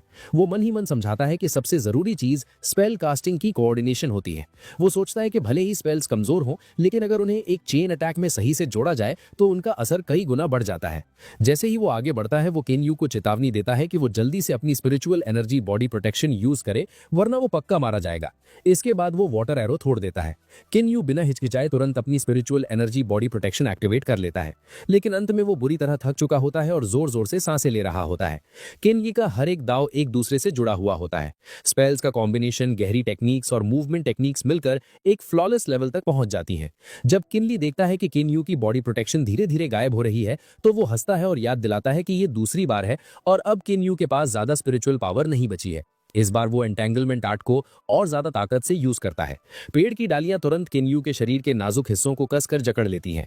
किनली उसे जीत भरी नजरों से देखता है और कहता है कि वो आज उसे एक आखिरी दाव सिखाता है। वो उसे समझाता है कि कमजोर वो नहीं होते जिनका लेवल कम होता है, बल्कि जरूरी ये होता है कि इंसान मौके का फायदा उठाना जानता हो। इसके तुरंत बाद एक फायरबॉल सीधा किनयू की तरफ उड़ता है। किनली धीरे से ऐलान करता है कि किनयू हार चुका है। किनयू जिद करके अपनी spiritual energy body protection use करने की कोशिश करता है, लेकिन आखिर में वो उस फायरबॉल की ताकत को रोक नहीं पाता। उसकी आंखों में साफ डर दिखाई देता है। लगातार इतने खतरनाक हमले झेलने के बाद उसकी बॉडी प्रोटेक्शन अब पहले जितनी मजबूत नहीं रह गई थी। किनयू की बॉडी प्रोटेक्शन फायरबॉल की ताकत के सामने पल भर में चकनाचूर हो जाती है। वो इतनी बुरी तरह पिटता है कि वो खून से लथपथ होकर जमीन पर गिर पड़ता है। नीचे खड़े सभी नौजवान ये देखकर दंग रह जाते हैं। वो हैरानी से सोचते हैं कि ये तेरवा कब से स्पेल्स कास्ट करने में इतना माहिर हो गया। क्या ये वही कचरा है जिसे वो पहले जानते थे? ऊपर स्टेज पर बैठे पिता किन हुआ के चेहरे पर पछतावे की एक लकीर आ जाती है। वो मन ही मन सोचते हैं कि उन्होंने एक पिता होने के नाते तेरवे को कभी समझा ही नहीं और उसे कचरा समझते रहे। वो परेशान होकर सोचते हैं कि ऐसी कल्टीवेशन करने के लिए किन ली के पास कैसी काबिलियत होनी चाहिए। वो एहसास करते हैं कि किन ली ही असली जीनियस है, लेकिन उसके कमजोर टैलेंट की वजह से उन्होंने उस पर कभी ध्यान नहीं दिया और ये उनकी सबसे बड़ी बेवकूफी थी। दूसरी तरफ मू सू फैंग किन ली की परफॉर्मेंस से बेहद खुश दिखते हैं। वो सोचते हैं कि अगर उन्हें ऐसा दामाद मिल जाए तो इससे कोई फर्क नहीं पड़ता कि वो किसी अरिस्टोक्रेटिक फैमिली से है या नहीं। वो मानते हैं कि अगर इस लड़के को थोड़ा वक्त दिया जाए तो ये पक्का हजारों लोगों के ऊपर खड़ा होगा और एक इलाके का शासक बनेगा। ये देखकर मू युरान का चेहरा शर्म से थोड़ा लाल हो जाता है। वो मुड़ती है और अपने पिता मू सू फैंग के कान में कुछ फुसफुसाती है। मू सू फैंग बड़े जोश के साथ किन फादर की तरफ मुड़ते हैं और कहते हैं कि गुड नेफ्यू, किन ली की परफॉर्मेंस ने उनकी उम्मीदों को भी पीछे छोड़ दिया है। वो कहते हैं कि उनका ये ट्रिप बेकार नहीं गया। किन फादर राह की सांस लेते हैं। वो कहते हैं कि उन्हें हमेशा डर था कि मिस मू इस मैरिज अलायंस में दिलचस्पी नहीं लेंगी। वो मू सू फैंग से पूछते हैं कि क्या इसका मतलब यह है कि उनकी भतीजी मू युरान ने अपने दिल में किसी को चुन लिया है। मू सू फैंग तुरंत जवाब देते हैं कि उन्हें लगता है कि किन ली सबसे सूटेबल है। किन फादर खुशी से सहमत हो जाते हैं और कहते हैं कि ठीक है, अगर ऐसा है तो वो इस रिश्ते को पक्का करते हैं। मू युरान शर्माते हुए हाँ करती है और कहती है कि वो अपने पिता और अंकल किन की बात मानेगी। लेकिन तभी किन ली बीच में बोल पड़ता है और अपने पिता को साफ मना कर देता है। वो कहता है कि वो माफी चाहता है, लेकिन वो इस शादी के लिए राजी नहीं हो सकता। किन फादर को लगता है कि उन्होंने शायद गलत सुना है, इसलिए वो दोबारा पूछते हैं कि उसने क्या चाहा। वो गुस्से में उसकी तरफ उंगली उठाते हैं और डांटते हुए कहते हैं कि वो अपनी बात दोहराए। किन ली अपनी बात पर अटल रहता है। वो दृढ़ता से कहता है कि वो इस शादी के लिए हाँ नहीं कह सकता। ये सुनकर मू फादर और डॉटर दोनों को बुरा लगने लगता है। किन फादर गुस्से में धमकी देते हैं और उसे बदतमीज कहते हैं। वो पूछते हैं कि उसकी हिम्मत कैसे हुई मना करने की। वो उसे दुष्ट बेटा कहते हैं और ऐलान करते हैं कि वो आज सबके सामने उसे सजा देंगे ताकि वो अंकल मू और मिस मू से माफी मांगे। लेकिन इस धमकी के बावजूद किनली बिल्कुल नहीं डरता। वो पलटकर पूछता है कि अगर वो माफी नहीं मांगेगा तो क्या पिता उसे जान से मार देंगे। ये सुनकर किन फादर का गला रुंध जाता है और वो कुछ बोल नहीं पाते। ये देखकर किन फैंग समझ जाता है कि मामला बिगड़ रहा है, इसलिए वो किन ली को बचाने की कोशिश करता है। वो पूछता है कि तेरवा ये क्या कर रहा है और पिता से ऐसे बात क्यों कर रहा है। लेकिन किन ली जवाब देता है कि सेकंड ब्रदर को निराश होना पड़ेगा क्योंकि उसके अपने कुछ प्लान्स हैं। इसके बाद वो इज्जत से अपने हाथ जोड़ता है और प्रणाम करता है।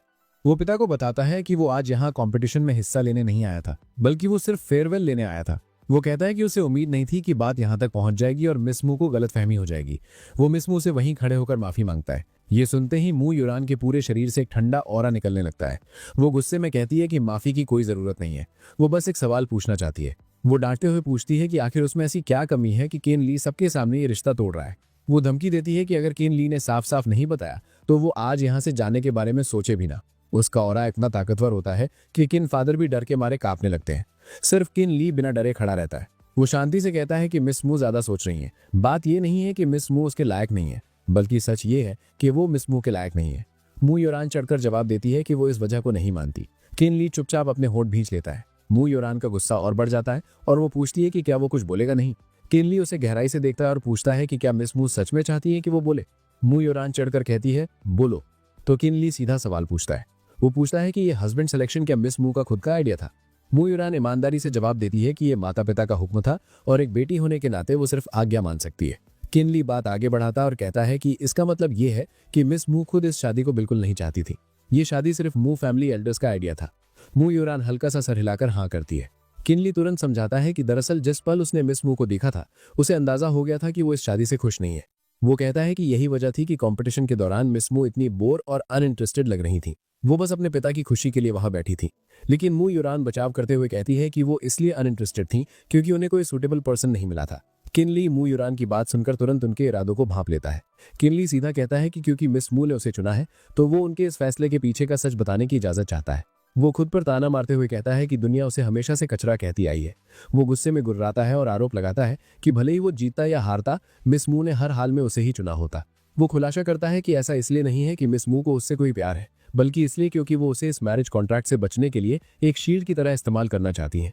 जब मू युरान सफाई देने की कोशिश करती हैं तो वो उन्हें रोक देता है और अपनी बात पूरी करता है। वो लॉजिक देता है कि मू फैमिली एक अरिस्टोक्रेटिक फैमिली है और मिस मू एक रेयर टैलेंट है। ऐसे में ये छोटी सी किन फैमिली उनके स्टेटस के लायक कैसे हो सकती है। वो उनका असली प्लान सबके सामने रखता है। वो बताता है कि शादी के बाद अगर वो मू फैमिली में जाता है तो मिस मू जब चाहे उसे घर से निकाल सकती हैं। इस तरह वो अपने पिता की आज्ञा का उल्लंघन भी नहीं करेंगी और बिना शादी की अपनी रेपुटेशन भी बचा लेंगी। किनली उनकी आंखों में देखकर पूछता है कि क्या उसका अनुमान सही नहीं है। ये सुनकर मू युरान घबरा जाती हैं और उनके पास कोई जवाब नहीं होता। पिता मू सुइफेंग हैरानी से अपनी बेटी से पूछते हैं कि क्या उसने सच में यही सोचा था।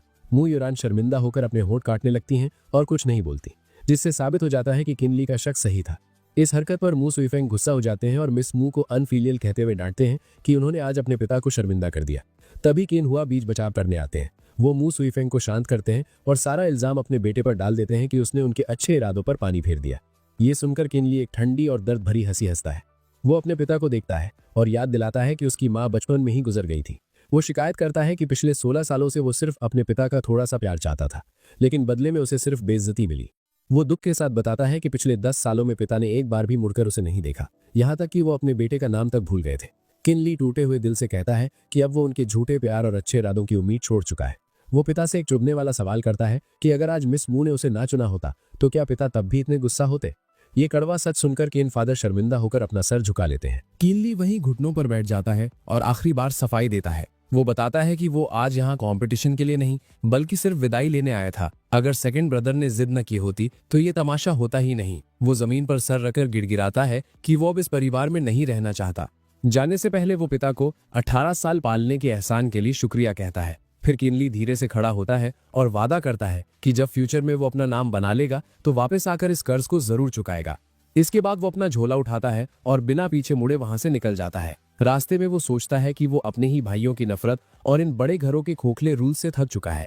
वो बस एक नया आसमान ढूंढना चाहता है, भले ही रास्ता कितना भी मुश्किल क्यों ना हो। इसी तरह किनली अकेला अपनी नई यात्रा शुरू करता है और मन में सोचता है कि अब से नीला आसमान उसका साथी है और आजादी उसकी मंजिल। कुछ वक्त बाद सीन शांग्युआन एंशिएंट सिटी में शिफ्ट होता है। किनली एक इन के सामने खड़ा होता है। कमरा बहुत छोटा होता है, लेकिन मालिक उससे 30 स्पिरिट स्टोन्स मांग रहा होता है। इन कीपर उसे धक्का देता है और बदतमीजी से कहता है कि यही रेट है, अगर पैसे नहीं है तो वो वहां से दफा हो जाए। किनली कोशिश करता है और अपनी जेब से एक लो ग्रेड स्पिरिट गैदरिंग पिल निकालता है। वो पूछता है कि क्या वो पैसे की जगह इस पिल से किराया भर सकता है, लेकिन इनकीपर गुस्से में उसे गाली देता है और कहता है कि बिना स्पिरिट स्टोन्स के यहाँ कोई काम नहीं होगा। किनली वहां से निराश होकर चला जाता है। उसे एहसास होता है कि बाहर की दुनिया में बिना पैसे और ताकत के कोई इज्जत नहीं है। अचानक पीछे से एक आवाज आती है जो उसे पुकारती है।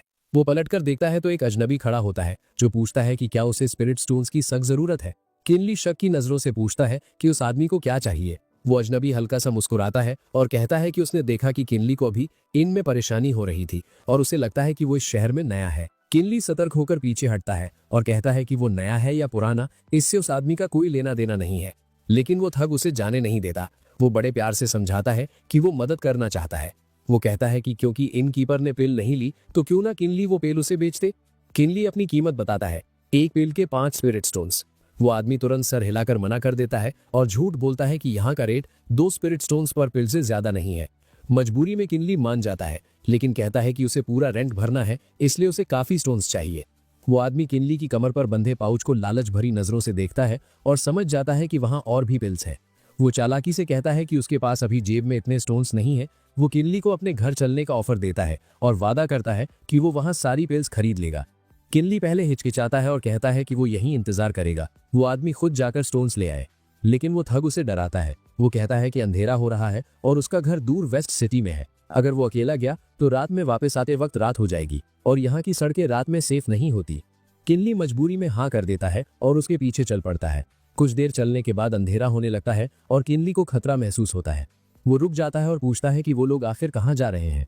वो आदमी उसे एक सुनसान दरवाजे के पास ले जाता है और कहता है कि उसका घर यही है। किनली सावधानी बरतते हुए अंदर जाने से मना कर देता है। वो अपनी 18 स्पिरिट गैदरिंग पिल्स का हिसाब लगाता है और कहता है कि वो बाहर ही रुकेगा। वो आदमी अंदर जाकर पैसे ले आए। उस आदमी के चेहरे पर एक अजीब सी मुस्कान आती है। वो कहता है कि ठीक है। वो समझ सकता है कि किनली नया है इसलिए डर रहा है। वो उसे वहीं रुकने का बोलकर अकेले दरवाजे के अंदर चला जाता है। कुछ देर बाद दरवाजे के अंदर से उस अजनबी के चिल्लाने और गाली देने की आवाजें आती हैं। वो चीखता है कि किस चोर ने उसके सामान को हाथ लगाया है। अंदर से टूटे हुए कांच और चीजें उड़ती हुई किनली की तरफ आती हैं। किनली चिंता में पड़ जाता है और बिना सोचे अंदर दौड़ता है। जैसे ही वो अंदर पहुंचता है, एक जलता हुआ आग का गोला तेजी से उसकी तरफ आता है। किनली तुरंत डॉज करता है और समझ जाता है कि ये फायरबॉल आर्ट है। तभी छत पर एक अजीब सा आदमी दिखाई देता है। इसके तुरंत बाद एक और आदमी भी वहां आ जाता है और हंसता है कि किनली आखिरकार अंदर आ ही गया। किनली रिफ्लेक्स से अपनी गर्दन घुमाता है। चौथा ब्रदर और दूसरा ब्रदर आराम से चलते हुए आगे आते हैं। दूसरा ब्रदर ताना मारता है कि ये लड़का तो बिल्कुल रुकी लगता है, इसके पास तो कोई प्रोटेक्टिव आर्मर भी नहीं है।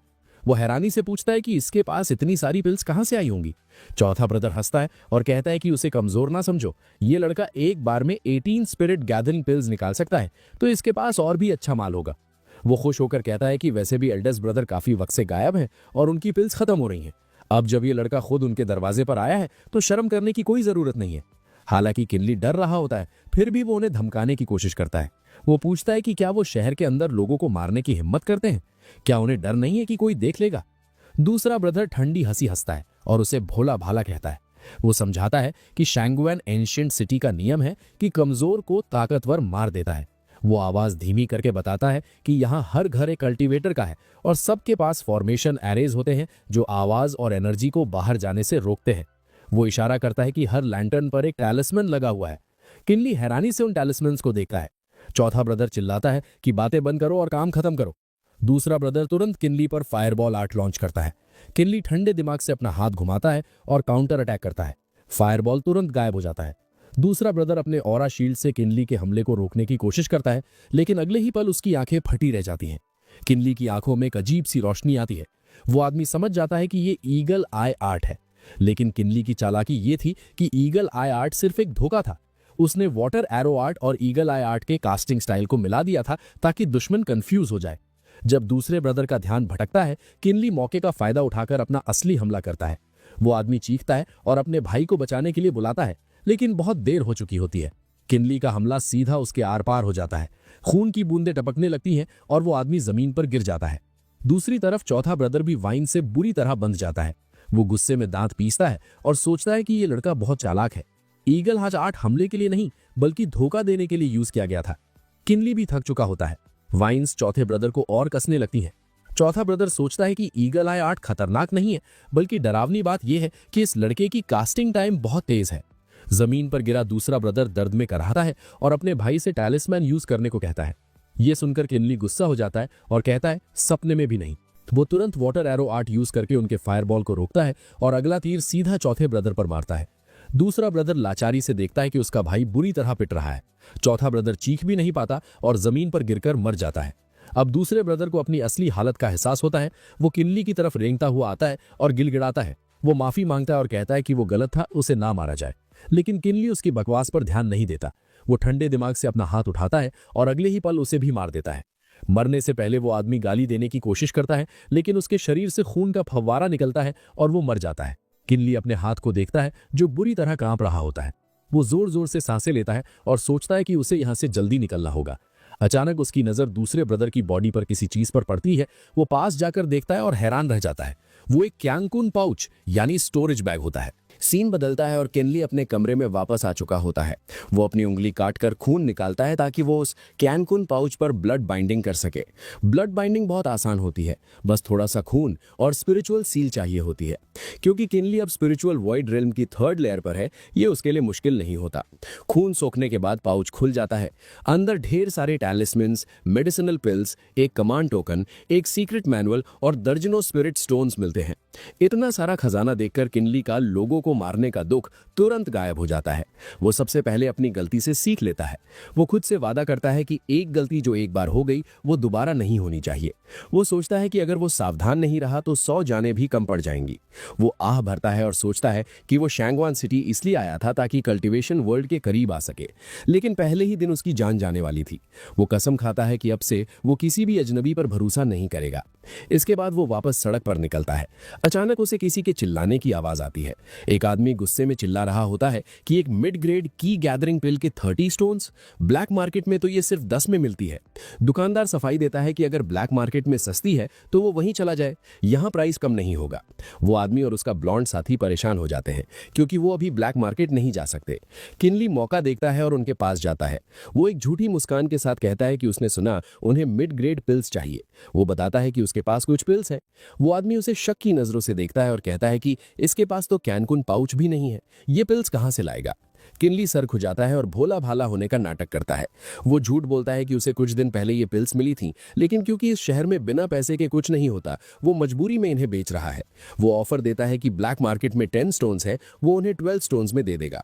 वो आदमी अभी भी खुश नहीं होता और कहता है कि 12 महंगा है। किनली दुखी होने का नाटक करता है और कहता है कि 11 स्टोन्स, इससे कम नहीं होगा। वो बताता है कि उसके पास सिर्फ 4 पिल्स हैं। वो आदमी खुश हो जाता है और कहता है कि 11 स्टोन्स ठीक है, डील पूरी होती है। वो आदमी खुश होकर कहता है कि 4 पिल्स तो एक दिन के लिए भी काफी नहीं है। वो अपना पता बताता है, नंबर 19 यानजाओ ईस्ट सिटी, और कहता है कि अगर और पिल्स हो तो वो वहीं मिलेगा। किनली सर झुकाकर झूठ बोलता है कि वो तो बस एक कमजोर कल्टीवेटर है, वो और पिल्स कहां से लाएगा। वो आदमी चला जाता है और किनली पीछे से धीरे से कहता है, अपना ख्याल रखना।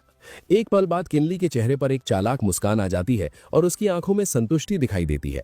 वो मन ही मन सोचता है कि उसके पास सिर्फ वो कैनकुन पाउच ही नहीं है, बल्कि उसके पास बेचने के लिए और भी मिड ग्रेड की गैदरिंग पिल्स है। वो मानता है कि भले ही ये पहली डील काफी रैंडम थी, लेकिन इसे एक सफलता कहा जा सकता है। वो याद करता है कि पिछली रात जब उसने उस मरे हुए आदमी का पाउच चेक किया था तो उसे मेडिसिनल पिल्स की 2 शीशियां मिली थीं। पहली शीशी में मिड ग्रेड की गैदरिंग पिल्स थीं। किनली अनुमान लगाता है कि ये पिल्स जरूर किसी रिटर्न टू ट्रूथ रेल्म के मास्टर ने रिफाइन की होंगी। वो समझता है कि पिछली पिल्स के मुकाबले ये अलग है क्योंकि स्टार डिस्क द्वारा रिफाइन होने की वजह से ये मिड ग्रेड बन गई हैं। वो एक प्लान बनाता है कि अगर वो सस्ते दाम में इंग्रेडिएंट्स खरीद सके और उन्हें खुद रिफाइन करे तो ये एक परफेक्ट ट्रांजैक्शन बन सकता है जिससे वो मोटा मुनाफा कमा पाएगा। हालांकि उसे अफसोस होता है कि दूसरी शीशी में कौन सी पिल्स हैं ये उसे समझ नहीं आता। वो याद करता है कि जब उसने एक पिल बाहर निकाली थी तो उसकी तेज खुशबू तुरंत पूरे कमरे में फैल गई थी, इसलिए उसे मजबूरी में वो वापस रखनी पड़ी थी। इसके अलावा उसे वहां एक 5 एलिमेंट्स एग्जॉशन सीक्रेट मैनुअल भी मिलती है। सिस्टम बताता है कि ये 5 एलिमेंट्स एग्जॉशन टेक्निक के लिए एक सेल्फ कल्टीवेशन मेथड है, लेकिन किनली निराश होता है क्योंकि ये टेक्निक पर्पल सन आर्ट जितनी अच्छी नहीं है। वो देखता है कि इससे सिर्फ स्पिरिचुअल वॉइड रेल्म की 4th लेयर तक ही कल्टीवेट किया जा सकता है। वो सोचता है कि शैंगवान एंशिएंट सिटी में हर जगह मार्केट्स हैं, न सिर्फ इनर सिटी में बल्कि आउटर सिटी में भी।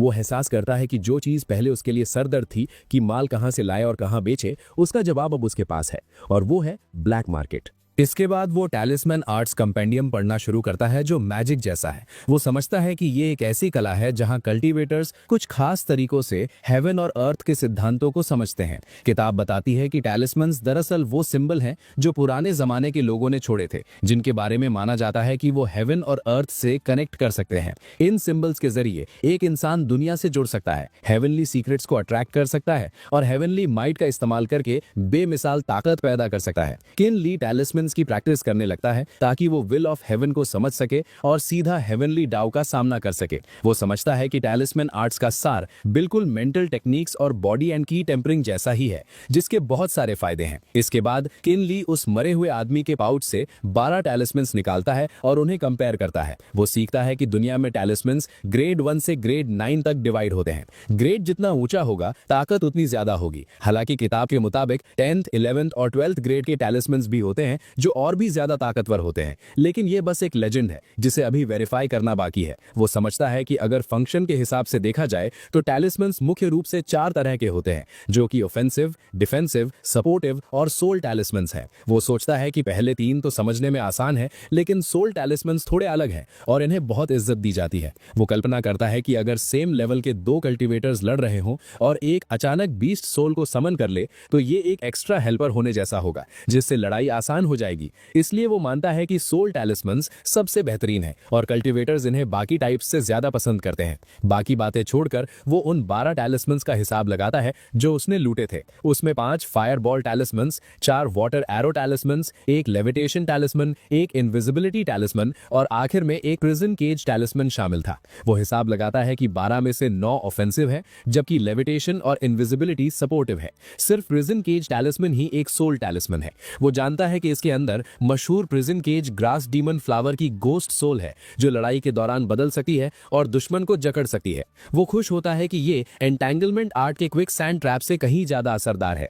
काफी देर प्रैक्टिस करने के बाद किनवी उस किताब को बंद करता है और संतुष्टि से मुस्कुराता है। वो सोचता है कि ब्लैक मार्केट की जानकारी लेने के लिए इस किताब पर 5 लो ग्रेड स्पिरिट स्टोन्स खर्च करना वसूल हो गया। अब क्योंकि उसके पास टैलिस्मन्स है, वो स्पिरिट स्टोन्स कमाने का प्लान लागू करने का सोचता है। वो खुद से कहता है कि वो बस हाथ पर हाथ रखकर नहीं बैठ सकता। वो मानता है कि हेवन ने उसे खजाना पाने का इतना अच्छा मौका बड़ी मुश्किल से दिया है। अगर वो इसका फायदा नहीं उठाएगा तो ये खुद के साथ नाइंसाफी होगी। इसके बाद वो बड़े आराम से बाहर निकल जाता है। सीन सिटी के साउथ में ब्लैक मार्केट में शिफ्ट होता है। किनली वहां एक साइन बोर्ड लेकर आता है और अपने लिए एक जगह स्पॉट करता है। वो मन ही मन हिसाब लगाता है कि ब्लैक मार्केट में लोग या तो अपनी किस्मत आजमाने आते हैं या फिर वो लोग आते हैं जिनके पास बेचने के लिए सेकंड हैंड सामान होता है। वो देखता है कि वहां डिस्प्ले पर रखी ज्यादातर चीजें महंगी नहीं है। एक मामूली की गैदरिंग पिल वहां 2 लो ग्रेड स्पिरिट स्टोन्स में खरीदी जा सकती थी। हालांकि ये दाम रेगुलर मार्केट से आधा था, लेकिन अगर कोई इसे 3 स्टोन्स में बेचता तो लोग तुरंत उसे ढूंढते हुए आ जाते। जल्द ही एक कस्टमर वहां आता है और पूछता है कि वो पिल कितने में बेच रहा है। किनली बिना हिचकिचाए फैसला सुनाता है कि उस पिल का दाम 3 लो ग्रेड स्पिरिट स्टोन्स है और इसमें कोई मोलभाव नहीं होगा। अपना मकसद पूरा होने के बाद वो अपना साइन बोर्ड उठाता है और वहां से निकल जाता है। दिन में मिड ग्रेड की गैदरिंग पिल बेचने से जो मुनाफा हुआ था और कीनकुन पाउच से मिले हुए पैसे मिलाकर उसने जल्दी से 25 लो ग्रेड की गैदरिंग पिल्स और मेरिडियन प्रोटेक्टिंग पिल्स खरीद ली। वो हिसाब लगाता है कि जब तक वो इन 25 पिल्स को रिफाइन कर लेगा उसे कोई नुकसान नहीं होगा और इन्हें बेचने के बाद उसके पास अच्छा खासा बचत बचेगा। पिल्स खरीदने के बाद किनली तुरंत अपने इन में वापस आता है और पूरी रात उन्हें रिफाइन करता रहता है। नतीजा ये निकलता है कि वो 10 मिड ग्रेड पिल्स को सफलतापूर्वक रिफाइन कर लेता है। वो जानता है कि मार्केट में मिड ग्रेड पिल्स का दाम 15 लो ग्रेड स्पिरिट स्टोन्स पर पिल है, जो कि काफी ज्यादा है। जल्द ही दूसरा दिन आ जाता है। किनली बड़े जोश के साथ फर्स्ट ग्रेड कॉल्ड्रन नाम की दुकान पर जाता है। वो धीरे से अंदर कदम रखता है। दुकान का मैनेजर आगे आकर उसका स्वागत करता है और पूछता है कि ऑनर्ड कस्टमर क्या देखना चाहेंगे। किनली जवाब देता है कि वो कुछ पिल्स बेचना चाहता है और वो उनके शॉपकीपर को ढूंढ रहा है। मैनेजर बड़े अदब से उसे रास्ता दिखाता है और अंदर ले जाकर शॉपकीपर को बताता है कि कोई उनसे मिलने आया है। ये शॉपकीपर फर्स्ट ग्रेड कॉल्ड्रन का मालिक जू सोंगची होता है। वो पूछता है कि जनाब को उनसे क्या काम है। किनली सीधा मुद्दे पर आता है। वो कहता है कि वो कुछ पिल्स बेचना चाहता है और दाम के बारे में बात करना चाहता है। जू सोंगची पूछता है कि वो किस तरह की बिल्स बेच रहा है और कितनी क्वांटिटी में। किनली आसपास देखता है और फिर धीमी आवाज में कहता है कि वो एक लॉन्ग टर्म पार्टनरशिप के बारे में बात करना चाहता है, इसलिए क्या वो कहीं अकेले में बात कर सकते हैं। जू सोंगची थोड़ा हैरान होता है लेकिन फिर उसे सम्मान के साथ अंदर ले जाता है। बातचीत के बाद एक डील पकी होती है। तय होता है कि हर 3 दिन में किनली कम से कम 10 मिड ग्रेड पिल्स प्रोवाइड करेगा और जू सोंगची उसे हर पिल के बदले 12 लो ग्रेड स्पिरिट स्टोन्स देगा। शर्त यह रखी जाती है कि किनली की पहचान किसी को नहीं बताई जाएगी। क्योंकि जू सोंगची को इस डील से फायदा हो रहा था, वो तुरंत मान जाता है। उस दिन के बाद से किनली को कभी पैसों की चिंता नहीं करनी पड़ी। की गैदरिंग पिल्स और मेरिडियन प्रोटेक्टिंग पिल्स की मदद से किनली की कल्टीवेशन स्पीड और भी तेज हो जाती है। सिर्फ 3 महीनों में वो स्पिरिचुअल वॉइड रेल्म के 4th लेवल पर ब्रेक थ्रू कर लेता है।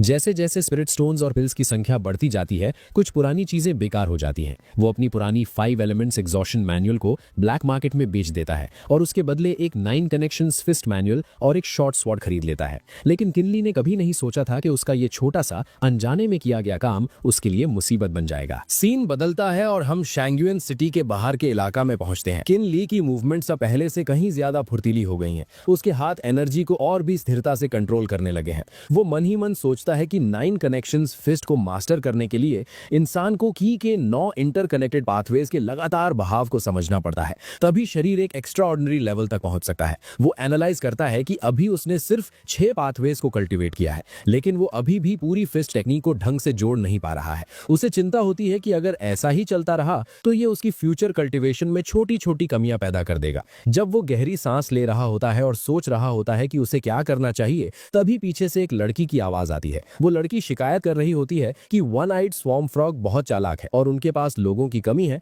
तो उसे पकड़ने में बहुत वक्त लगेगा। उसके साथ ही वेई जियान तुरंत जवाब देते हैं कि उसे ऐसा नहीं कहना चाहिए। वो समझाता है कि भगवान भी उन्हीं की मदद करते हैं जो कोशिश करते हैं। जब तक वो मिलकर काम करेंगे वो उसे जरूर पकड़ लेंगे। अचानक वेई जियान की नजर किनली पर पड़ती है। वो आगे आकर किनली को रुकने का निवेदन करता है। किनली उलझन में पूछता है कि क्या बात है। वेई जियान बताता है कि वो लोग उस स्वॉम्प में वन आइड स्वॉर्म फ्रॉग ढूंढने जा रहे हैं, लेकिन उनके पास लोगों की कमी है। वो ऑफर देता है कि वो किनली को 5 लो ग्रेड स्पिरिट स्टोन्स देंगे और पूछता है कि क्या वो इसमें दिलचस्पी रखता है। किनली ठंडे दिमाग से इनकार कर देता है और कहता है कि उसे कोई दिलचस्पी नहीं है। तीसरा साथी यूशी होंग घमंड से हंसता है। वो वेई जियान को सलाह देता है कि वो किनली को जाने दे। वो लॉजिक देता है कि किनली की उम्र उनसे कम लगती है और उसका कल्टीवेशन लेवल भी ज्यादा नहीं होगा, इसलिए वो उनके काम में मदद करने की बजाय मुसीबत बन सकता है। लेकिन वेई जियान हार नहीं मानता और फिर से आग्रह करता है। वो समझाता है कि पूरे 5 स्पिरिट स्टोन्स मिलेंगे और काम बहुत आसान है। लड़की यूरुओ लाचारी से वेई जियान को कहती है कि वो अब जिद छोड़ दे, क्योंकि सबकी अपनी मर्जी होती है। इसके बाद वेई जियान मजबूरी में मान जाता है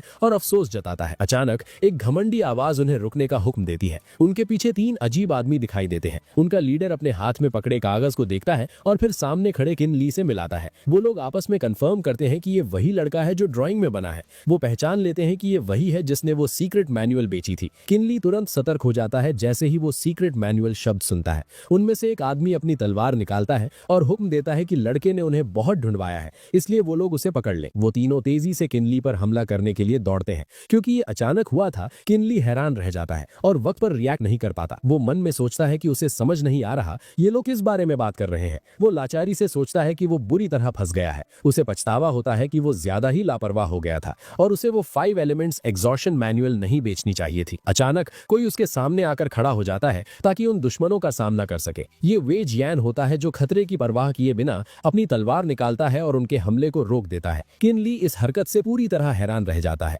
वेई जियान अपनी पूरी ताकत के साथ आगे बढ़ता है। उसका हमला इतना जोरदार होता है कि वो उन्हें रोक देता है। वेई जियान उन्हें डांटता है और पूछता है कि क्या उन्हें 3 लोग मिलकर एक अकेले पर हमला करते हुए शर्म नहीं आती। वो उन्हें याद दिलाता है कि किनली पहले ही कह चुका है कि वो कुछ नहीं जानता। देखते ही देखते पहला आदमी जल्दी ही हार जाता है। उसके तुरंत बाद दूसरा आदमी भी गिर जाता है। अब सिर्फ वो मेन आदमी बचता है। वो बड़बड़ाता है कि किनली के पास एक मददगार भी है और इससे साबित होता है कि उसका सेकंड ब्रदर बेकार में नहीं मरा। अपनी शेखी बघारते हुए वो आदमी तुरंत एक टैलिस्मैन निकालता है और धमकी देता है कि वो आज सबको एक साथ खत्म कर देगा। वेई जियान शांति से किनली को दिलासा देता है कि वो डरने की बजाय उस पर भरोसा रखे, वो उसकी मदद करेगा। किनली अभी भी सदमे में होता है। एक पल बाद यूए जिहांग अचानक वेई जियान को रोकने की कोशिश करता है। वो गुस्से में पूछता है कि वेई जियान को क्या हो गया है और इस मामले से उनका क्या लेना देना है। वेई जियान गुस्से में पलटकर जवाब देता है। वो यू जिहांग को शांत रहने का हुक्म देता है और कहता है कि वो कमजोर पर ताकतवर का जुल्म होते हुए नहीं देख सकता। वो जज्बाती होकर कहता है कि अगर वो ये सारी स्किल सीखकर भी गरीब और कमजोरों की मदद नहीं कर सकता तो उसकी इतनी मेहनत करके कल्टीवेशन करने का कोई फायदा नहीं है। तभी वो आदमी पागलों की तरह 3 टैलिस्मैन्स एक साथ फेंकता है और चिल्लाता है कि वो लोग जो चाहे कर लें और बस अब चुपचाप मर जाए। तभी यूरो बिना किसी डर के आगे बढ़ती है और चिल्लाते हुए वेई जियान की मदद करने के लिए दौड़ती है। ये देखकर यूए जिहांग लाचारी से उसे रोकने की कोशिश करता है, लेकिन अंदर ही अंदर वो डर जाता है। मन ही मन वो सोचता है कि ये लोग बिना वजह हीरो बन रहे हैं और एक दिन सिस्टर रो भी इस बेवकूफ वेई जियान की वजह से मारी जाएगी। इसलिए खुद पर मुसीबत लाने से बेहतर वो वहां से भाग जाना सही समझता है और चुपचाप खिसक लेता है। उधर दुश्मन का हमला बिजली की रफ्तार से आगे बढ़ता है। यूरो चिंता में चिल्लाती है, लेकिन हमला सीधा वेई जियान को लगता है, जिससे वो हवा में उड़ता हुआ दूर जा गिरता है। ये नजारा देखकर टैन हू घमंड से हंसता है, ये सोचते हुए कि उसने वेई जियान को राख में मिला दिया है। लेकिन अगले ही पल उसकी मुस्कान गायब हो जाती है, क्योंकि धुएं और धूल के बीच से अचानक रोशनी की किरणें फूटती हैं। किनली गुस्से में बाहर निकलता है और बिना वक्त गवाए अपनी 9 कनेक्शंस फिस्ट का एक जोरदार मुक्का सीधा टैन हो के सीने पर मारता है, जिससे वो आदमी दूर जा गिरता है। लेकिन किनली अभी भी संतुष्ट नहीं होता और हमला जारी रखते हुए एक झटके में अपनी स्वॉर्ड समन कर लेता है। ये देखकर टैन हू बुरी तरह हैरान रह जाता है और हकलाते हुए कहता है कि एक mid stage spirit void cultivator के पास स्पिरिट आर्टिफैक्ट होना नामुमकिन है। जवाब में किनली अपनी पूरी ताकत इकट्ठा करता है और कहता है कि अब समझने का कोई फायदा नहीं, क्योंकि बहुत देर हो चुकी है। उसकी तलवार का एक वार नीचे की पूरी जमीन को पलट देता है। टैन हू दांत पीसते हुए भागने की कोशिश करता है, लेकिन अचानक वो एक भयानक विस्फोट की चपेट में आ जाता है और अंत में वहां सिर्फ एक वाटर कमांड टोकन बचता है। किनली भी जख्मों से भरा होता है। वो मन ही मन सोचता है कि अगर उसके पास क्लाउड गैदरिंग स्पिरिट स्वॉर्ड न होती तो आज नतीजा कुछ और ही होता। वो याद करता है कि स्पिरिट आर्टिफैक्ट्स कल्टीवेटर्स के लिए बेहद जरूरी खजाने होते हैं, जो 4 ग्रेड्स में बटे होते हैं: low grade, mid grade, high grade और सुप्रीम ग्रेड। स्पिरिट आर्टिफैक्ट का ग्रेड जितना ऊंचा होता है, उसकी ताकत उतनी ही ज्यादा होती है। कल्टीवेशन वर्ल्ड में सबसे आम आर्टिफैक्ट फ्लाइंग स्वॉर्ड है। वो सोचता है कि शुरू में उसने माना था कि उसका मिस्टीरियस स्टार कंपास सिर्फ पिल्स की ताकत बढ़ाने के काम आता है, लेकिन उसने कभी नहीं सोचा था कि वो टूटे हुए स्पिरिट आर्टिफैक्ट्स को रिपेयर करने में भी इतना असरदार होगा। इसके बाद वेई जियान किनली की खूब तारीफ करता है और कहता है कि वो सच में कमाल का है। किनली मुस्कुराता है और जवाब देता है कि वो बहुत दयालु है और वो हमेशा याद रखेगा कि वो दोनों उसकी मदद के लिए आए थे। फिर किनली जमीन से कुछ उठाने के लिए झुकता है। वो कहता है कि अभी अभी एक बहुत खास दिखने वाला टुकड़ा गिरा है। वो उस टोकन को उठाकर दिखाता है और पूछता है कि ऐसा लगता है कि उन सबके पास ऐसा एक टुकड़ा था। वो पूछता है कि क्या वो लोग इसे पहचानते हैं।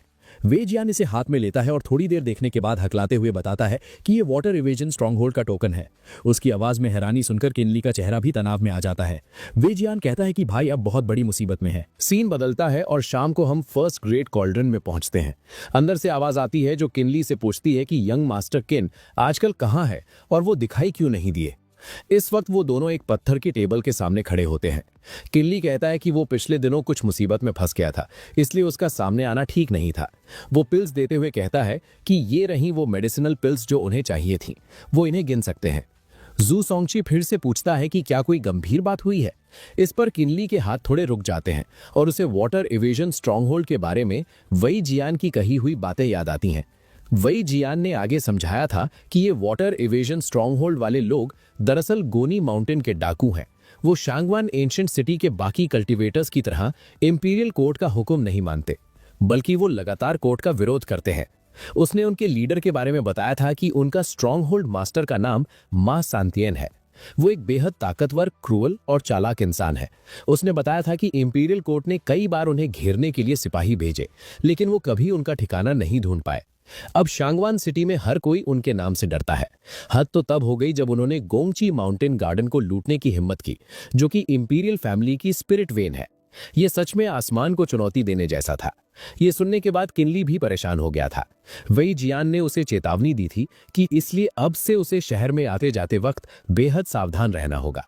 उसे बिल्कुल भी वाटर इवेजन स्ट्रॉन्गहोल्ड के किसी आदमी की नजर में नहीं आना चाहिए।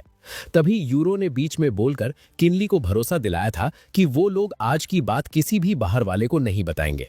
वैसे भी किसी और ने कुछ नहीं देखा, इस पर वेई जियान का एक्सप्रेशन खतरनाक हो गया था और उसने कहा था कि अगर उसे पता चला कि यू जिहांग ने अपना मुंह खोला तो वो उसकी जबान काट देगा। वापस प्रेजेंट में रात हो जाती है और चांद छतों पर चमक रहा होता है। जू सोंगची कहता है कि क्योंकि यंग मास्टर किनली अंदर बात करना सुविधाजनक नहीं था, इसलिए वो ज्यादा सवाल नहीं पूछेगा। वो पूछता है कि क्या वो किनली के लिए कुछ कर सकता है। किनली जवाब देता है कि कोई बड़ी बात नहीं है, बस छोटी सी परेशानी है।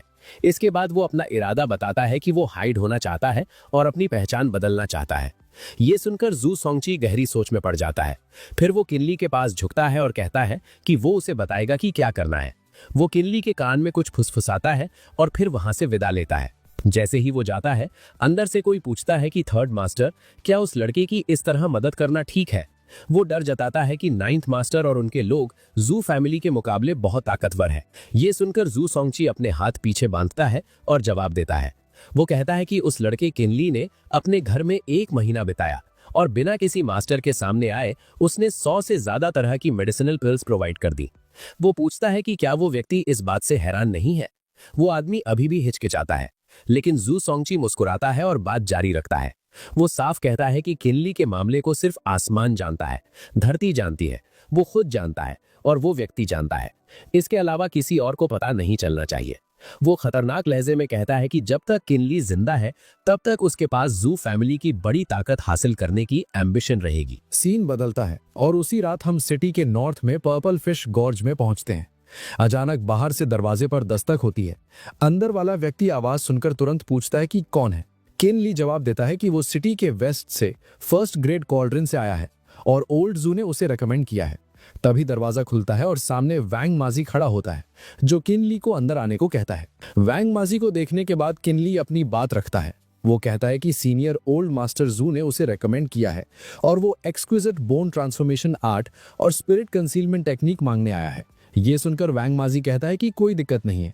किनली खुश होकर शुक्रिया कहने ही वाला होता है कि अचानक वैंग माजी मुस्कुराता है और एक पिल निकालकर आगे बढ़ाता है।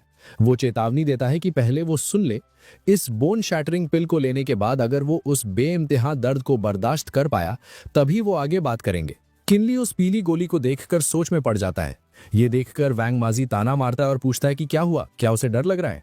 किनली तुरंत वो पिल ले लेता है और कहता है कि इसमें डरने की क्या बात है, अगर उसे खानी है तो वो खाएगा। वो तुरंत वो पिल अपने मुंह में डाल लेता है। जैसे ही वो पिल उसके मुंह में जाती है, किनली की आंखें अचानक फटी की फटी रह जाती हैं।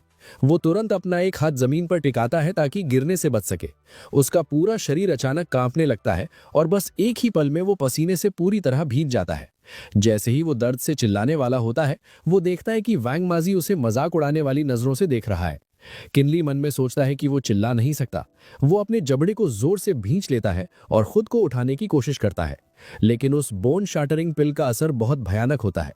उसे ऐसा महसूस होता है जैसे उसके शरीर के अंदर अनगिनत चींटियां रेंग रही हैं। किनली को महसूस होता है कि उसकी सारी ताकत खत्म हो रही है और उसकी हड्डियां सच में टूट रही हैं। ये दर्द ऐसा था जो कोई आम इंसान बर्दाश्त ही नहीं कर सकता था। भले ही किनली ने किताबों में बोन शैटरिंग के बारे में पढ़ा था, लेकिन उसने कभी नहीं सोचा था कि यह दर्द इस हद तक होगा। पिल लेने के 1 घंटे बाद किनली अपनी सुध-बुध खोने लगता है।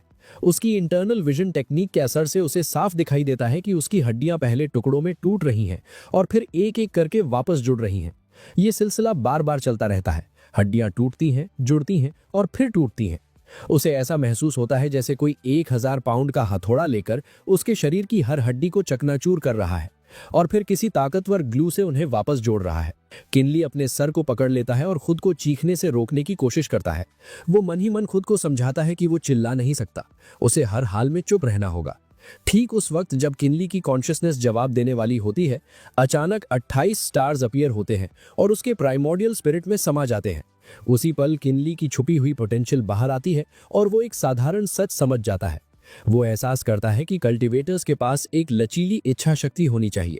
वो समझता है कि जो लोग बेहद दुख और तकलीफ से गुजरते हैं, उनके अंदर दर्द का एक अनजाना डर बैठ जाता है, जिससे उनकी आत्मा और विश्वास डगमगा जाते हैं।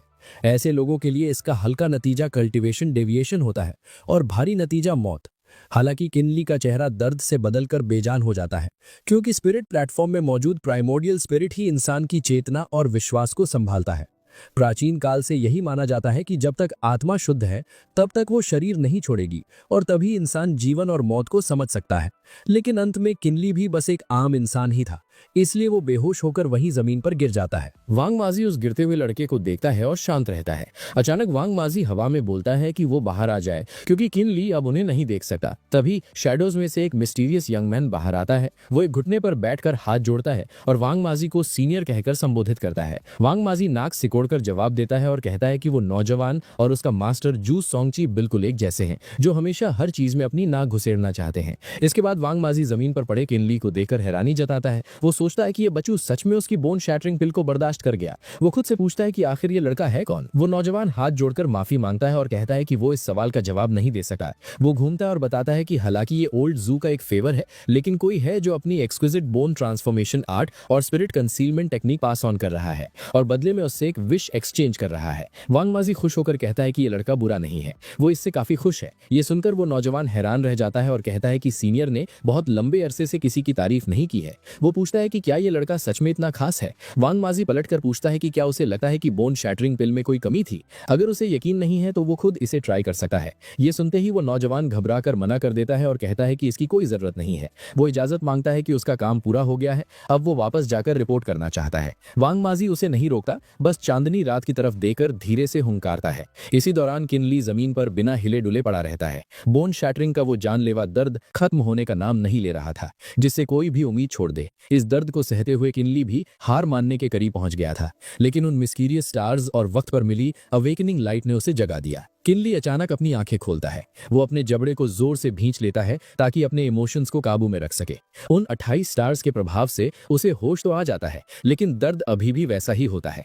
वो दिल में जानता था कि इन सितारों के आने से गोली का असर कम नहीं होगा, बस ये सितारे उसे बेहोश होने से बचा रहे हैं और उसकी स्पिरिट प्लेटफॉर्म को शांत रखने में मदद कर रहे हैं। वक्त धीरे धीरे बीता जाता है। किनली को याद भी नहीं रहता कि कितना वक्त गुजर गया, बस इतना पता था कि ये दर्द किसी को भी पागल करने के लिए काफी था। तभी उस जगह पर वांग माजी की आवाज गूंजती है। वो किनली को बधाई देता है कि उसने बोन शैटरिंग पिल के असर को सफलतापूर्वक पार कर लिया है। वो ऐलान करता है कि अब वो उसे एक्सक्विजिट बोन ट्रांसफॉर्मेशन आर्ट और स्पिरिट कंसीलमेंट टेक्निक सिखाएगा।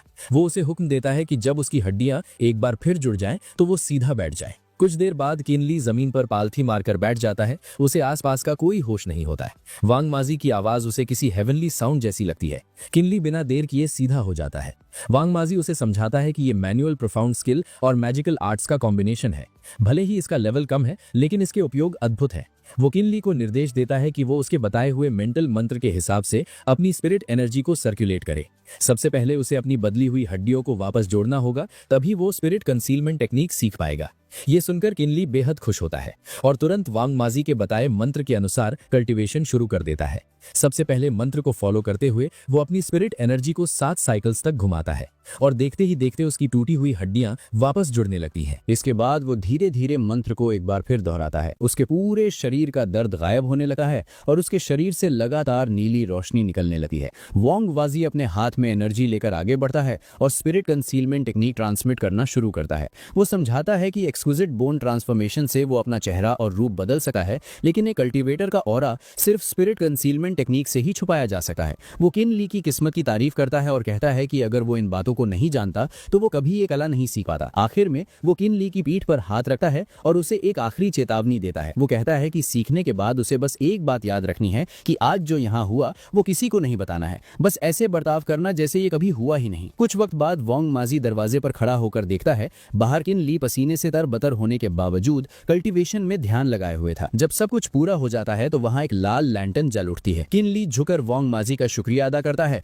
और कहता है कि वो सीनियर की इस दयालुपन को कभी नहीं भूलेगा। इसके बाद वो दृढ़ता से मुड़ता है और वहां से निकल जाता है। इसी वक्त किनली के पूरे शरीर में हलचल होने लगती है और हड्डियों के चटकने की आवाजें आती हैं। देखते ही देखते उसका चेहरा बदलकर बिल्कुल अलग हो जाता है। किनली अपने हाथ को गहरी सोच में देखता है। वो मन ही मन हैरान होता है कि ये एक्सक्विजिट बोन ट्रांसफॉर्मेशन आर्ट सच में जादुई है, जो पूरे ढांचे को बदलकर इंसान का रूप ही बदल देती है। किनली मुस्कुराता है और अपनी मुट्ठी भींचता है। वो सोचता है कि ये बहुत अच्छा हुआ अब उसके जान पहचान वाले भी उसे नहीं पहचान पाएंगे। वो आगे बढ़ता है और प्लान बनाता है कि अब उसे वापस इन जाना होगा और स्पिरिट कंसीलमेंट टेक्निक को और गहराई से प्रैक्टिस करना होगा ताकि वो अपने शरीर के ऑरा को भी पूरी तरह छुपा सके। इस वक्त किन ली के लॉजिंग एरिया के पास चांद आसमान में ऊंचा चमक रहा था। पास के एक घर के अंदर से एक चिढ़ी हुई आवाज आई। वो लोग गुस्से में शिकायत कर रहे थे कि उन्होंने उसे भागने दिया। उनका कहना था कि उन्हें खबर बहुत देर से मिली थी, इसलिए इसमें कोई हैरानी की बात नहीं कि वो भाग गया। साथ ही उन्होंने ये टिप्पणी भी की कि ऐसा लगता है कि ये किन ली कोई साधारण कल्टीवेटर नहीं है। ये सुनकर किन ली का एक्सप्रेशन सख्त हो गया।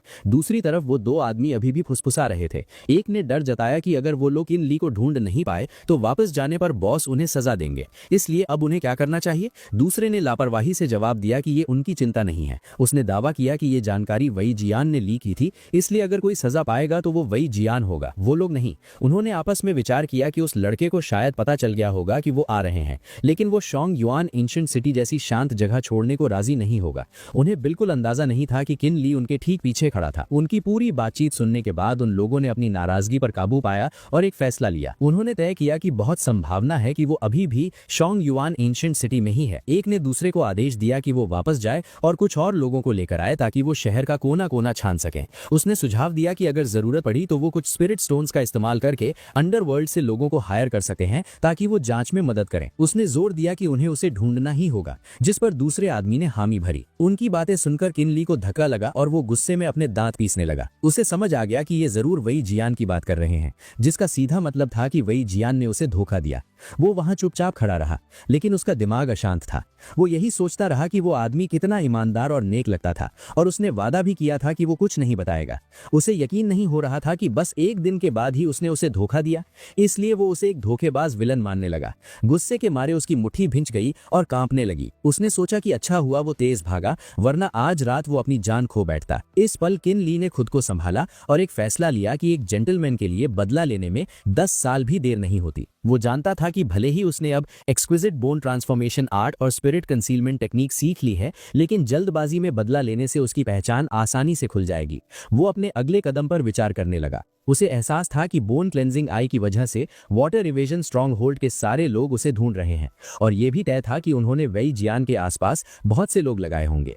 ये सोचकर किन ली ने गुस्से में दांत पीसे और दिल में संकल्प लिया कि इस शोंग युआन एंशिएंट सिटी में अगर उसे बदला लेना है तो उसके पास बेइंतहा ताकत होनी चाहिए, और इसका एक ही रास्ता है, सिक्लूजन में जाकर कल्टीवेशन करना। जिंदगी चलती रही, घटनाएं धीरे धीरे भूतकाल बन गईं और सिर्फ यादें ही थीं जो अभी धुंधली नहीं हुई थी। वक्त उड़ता गया और साल किसी बुनकर की फिरकी की तरह तेजी से बीत गए। किनली हर रोज कड़ी मेहनत से ट्रेनिंग करता रहा। कल्टीवेशन वर्ल्ड में किसी की ग्रोथ के साथ दुनिया धीरे धीरे रूखी और बेस्वाद होती जाती है। एक कल्टीवेटर के लिए 3 साल का वक्त जिंदगी का बस एक छोटा सा हिस्सा होता है। अचानक उसने चिल्लाते हुए अपनी क्लाउड गैदरिंग स्वॉर्ड को पुकारा, और एक ही बार में उसने अपने सामने रखे एक विशाल पत्थर को सफाई से 2 टुकड़ों में काट दिया। ये नजारा देखकर किनली बहुत संतुष्ट हुआ। उसने महसूस किया कि तलवार अच्छी तरह से निखारी हुई है, जिसके वार से पत्थर से चिंगारी निकलती है और वो बिजली की तरह हवा में उड़ती हुई कीचड़ की तरह चीजों को काटती है। उसने ऐलान किया कि यह सफलता है। उसने हिसाब लगाया कि 3 साल हो गए हैं और वो स्पिरिट वॉइड रेल्म के 6th लेवल पर है। वो आखिरकार लास्ट स्पिरिट वॉइड स्टेज पर ब्रेक थ्रू कर चुका है,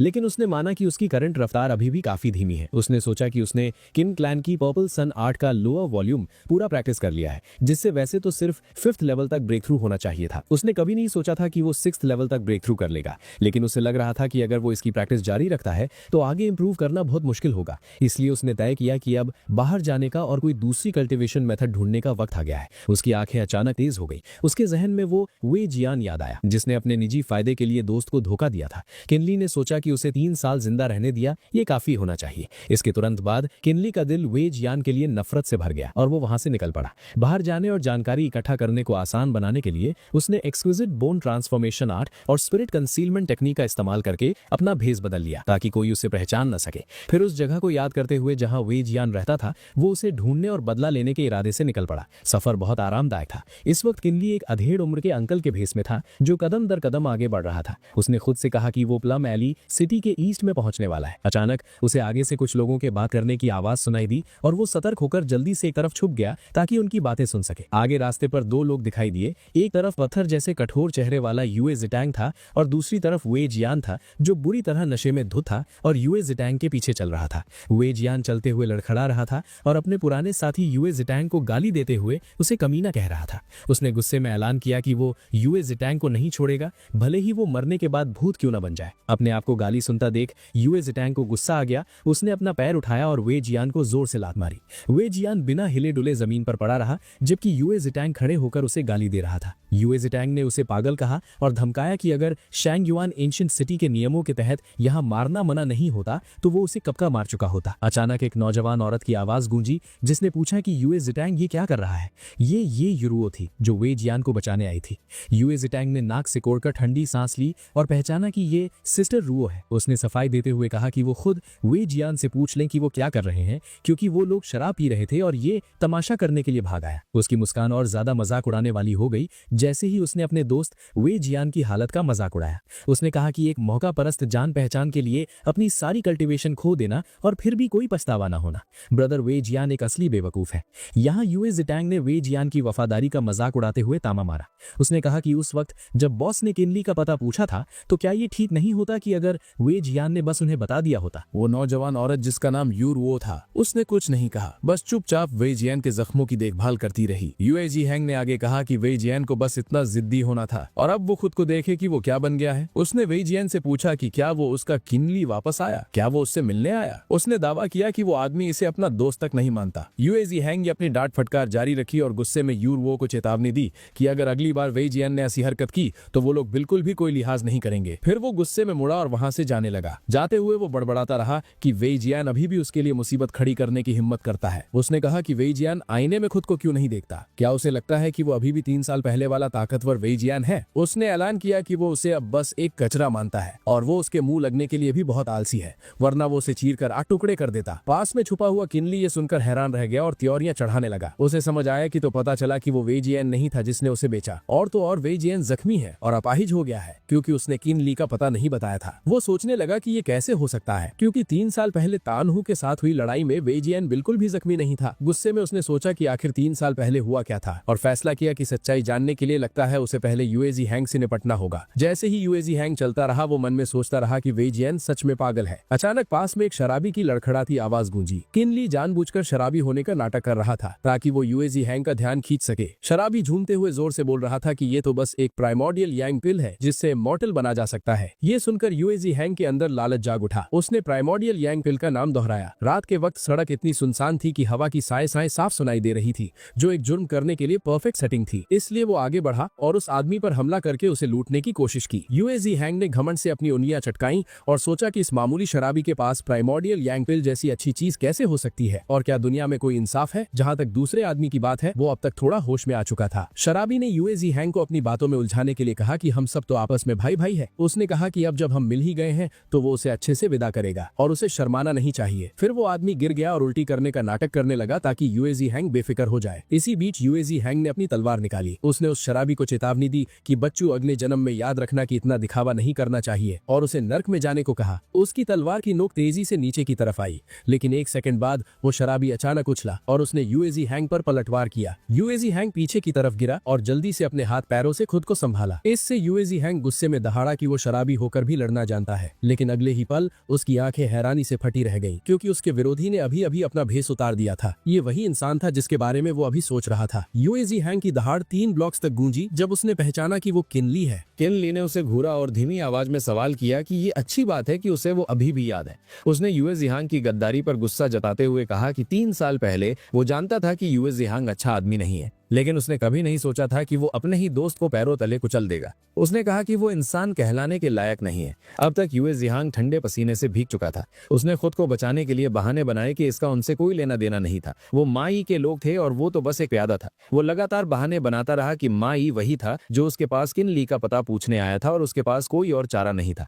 उसने कहा कि अगर वो नहीं बोलता तो वो मारा जाता और पूछा कि वो वाटर एवेजन स्ट्रॉन्ग होल्ड के तरीके जानता है ना। किनली धीरे धीरे करीब आया और पूछा कि इसका मतलब उसने वे वे जियान को धोखा दिया। यूए जियांग लगभग चीखा, उसकी आवाज निराशा से भरी थी। उसने कहा कि वो सच में नहीं चाहता था और उसने सफाई दी कि उसने उसे मनाने की कोशिश की थी, लेकिन वे जियान ने बोलने से मना कर दिया।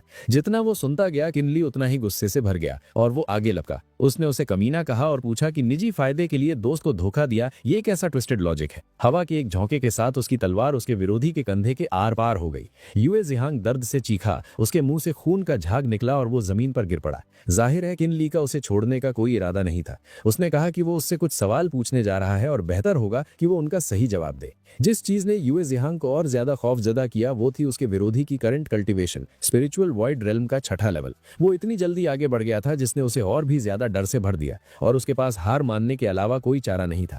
यूए जियांग ने सब कुछ कबूल कर लिया। सिर्फ तभी किनली को पता चला कि जिस व्यक्ति ने वे जियान को नुकसान पहुंचाया था उसका नाम माई था। वो वाटर इवेजन स्ट्रॉन्ग होल्ड के मास्टर का सगा छोटा भाई था। वो बेहद कमीना और जालिम था और उसे शांग युआन एंशिएंट सिटी में भेजा गया था ताकि वो उन अंडरलिंग्स को कमांड कर सके जो इंटेलिजेंस गैदर करने में माहिर है। इसके बाद जो घटनाएं हुई वो अनएक्सपेक्टेड नहीं थी। 3 साल पहले वो माई ही था जिसने यूए जियांग को ढूंढा था और उसे मजबूर किया था कि वो किनली का पता बताए। लेकिन उस वक्त किनली और यूए जियांग के बीच कोई गहरा रिश्ता नहीं था, इसलिए वो वे जियान को ढूंढने गया। एक और बात ही, माई की कल्टीवेशन दरअसल सिर्फ एवरेज थी, लेकिन इतने सालों की प्रैक्टिस के बाद वो भी स्पिरिचुअल वॉइड रेल्म के छठे लेवल के लास्ट स्टेज तक पहुंच गया था। इसके अलावा शांग युआन एंशिएंट सिटी में वाटर इवेजन स्ट्रॉन्ग होल्ड के बहुत सारे आंख और कान थे। जब वो ढूंढने आया तो वो अपने साथ 1 दर्जन से ज्यादा आदमी लेकर आया था और उसने जल्द ही वे जियान को अपने काबू में ले लिया। उस वक्त वे जियान ने बहुत भयानक दुख सहा था, लेकिन उसने किनली के बारे में एक शब्द भी बोलने से इनकार कर दिया था। इस पर माई गुस्से में पागल हो गया और उसने सबके सामने वे जियान की कल्टीवेशन को खत्म कर दिया। चाहे कुछ भी हो जाए, वे जियान ने ठान लिया था कि वो अपने दोस्त के साथ गद्दारी नहीं करेगा। माहौल किसी खिंची हुई कमान की तरह तनावपूर्ण था। ऐसा लग रहा था कि वे जियान वहीं अपनी जान गंवा देगा। तभी यूरो ने उसके लिए भीख मांगी। ये देखकर कि वे जियान की कल्टीवेशन पूरी तरह खत्म हो चुकी है, माई ने दोबारा हमला नहीं किया और उसकी जान बख्श दी। बस तब से वे जियान आधा पागल हो गया और पूरे 1 साल तक बिस्तर पर पड़ा रहा, जैसे कि उसे कोई गहरा साइकोलॉजिकल ट्रॉमा लगा हो। ये सुनकर किनली का गुस्सा और बढ़ गया। 3 साल पहले की घटनाएं आखिरकार साफ हो गई थी, लेकिन किनली के दिल में नाराजगी की आग और भी तेजी से जलने लगी। वो सोचने लगा कि इतने वक्त तक वो यही मानता रहा कि वे जियान एक गोगला इंसान है जिसने उसकी पीठ में खंजर भोंका था।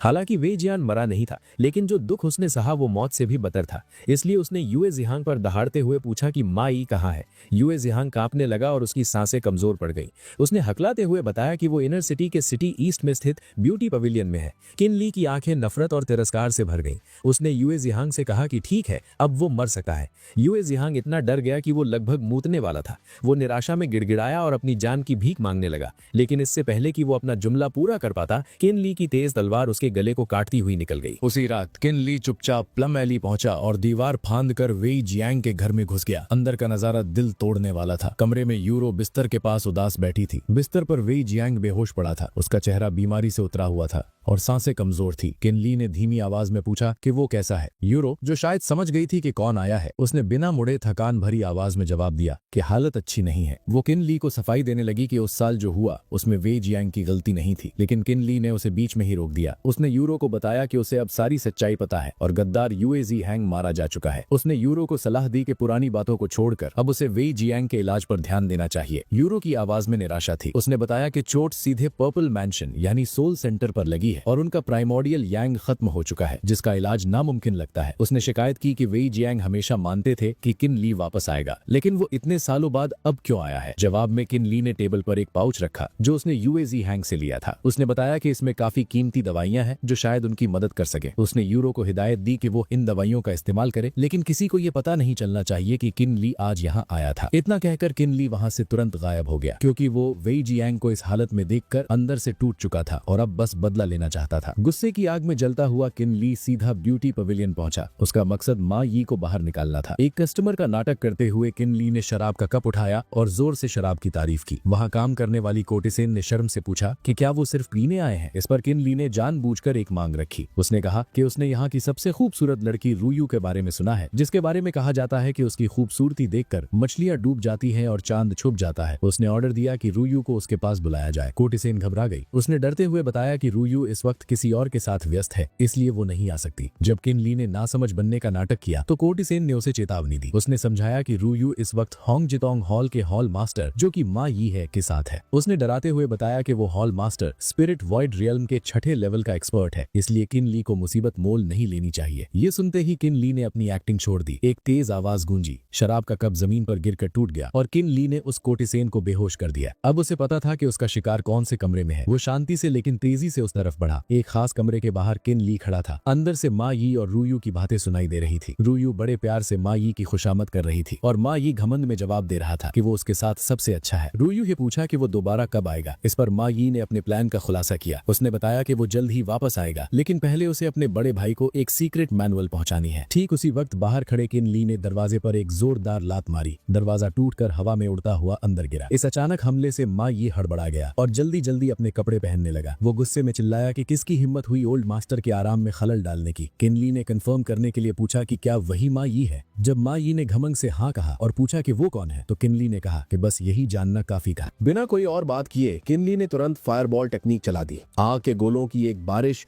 मा यी की तरफ लपकी। मा यी डर गया और गाली देते हुए बचने की कोशिश करने लगा। एक तेज धमाका हुआ। धुएं के बीच किनली खड़ा था। उसके चारों तरफ आग थी। मा यी ने देखा कि उसका चियन कुन पाउच जल गया है। अपना नुकसान देखकर मा यी पागल हो गया। उसने किनली पर चिल्लाते हुए पूछा कि आखिर वो है कौन और उसे क्यों मारना चाहता है। तब किनली ने अपना भेष उतार दिया और अपने असली रूप में आ गया। उसने मा यी को याद दिलाया कि वो अपने किए की सजा पा रहा है। किनली ने टैलिस्मन्स का इस्तेमाल करके कमरे में आग का घेरा बना दिया ताकि मा यी भाग न सके।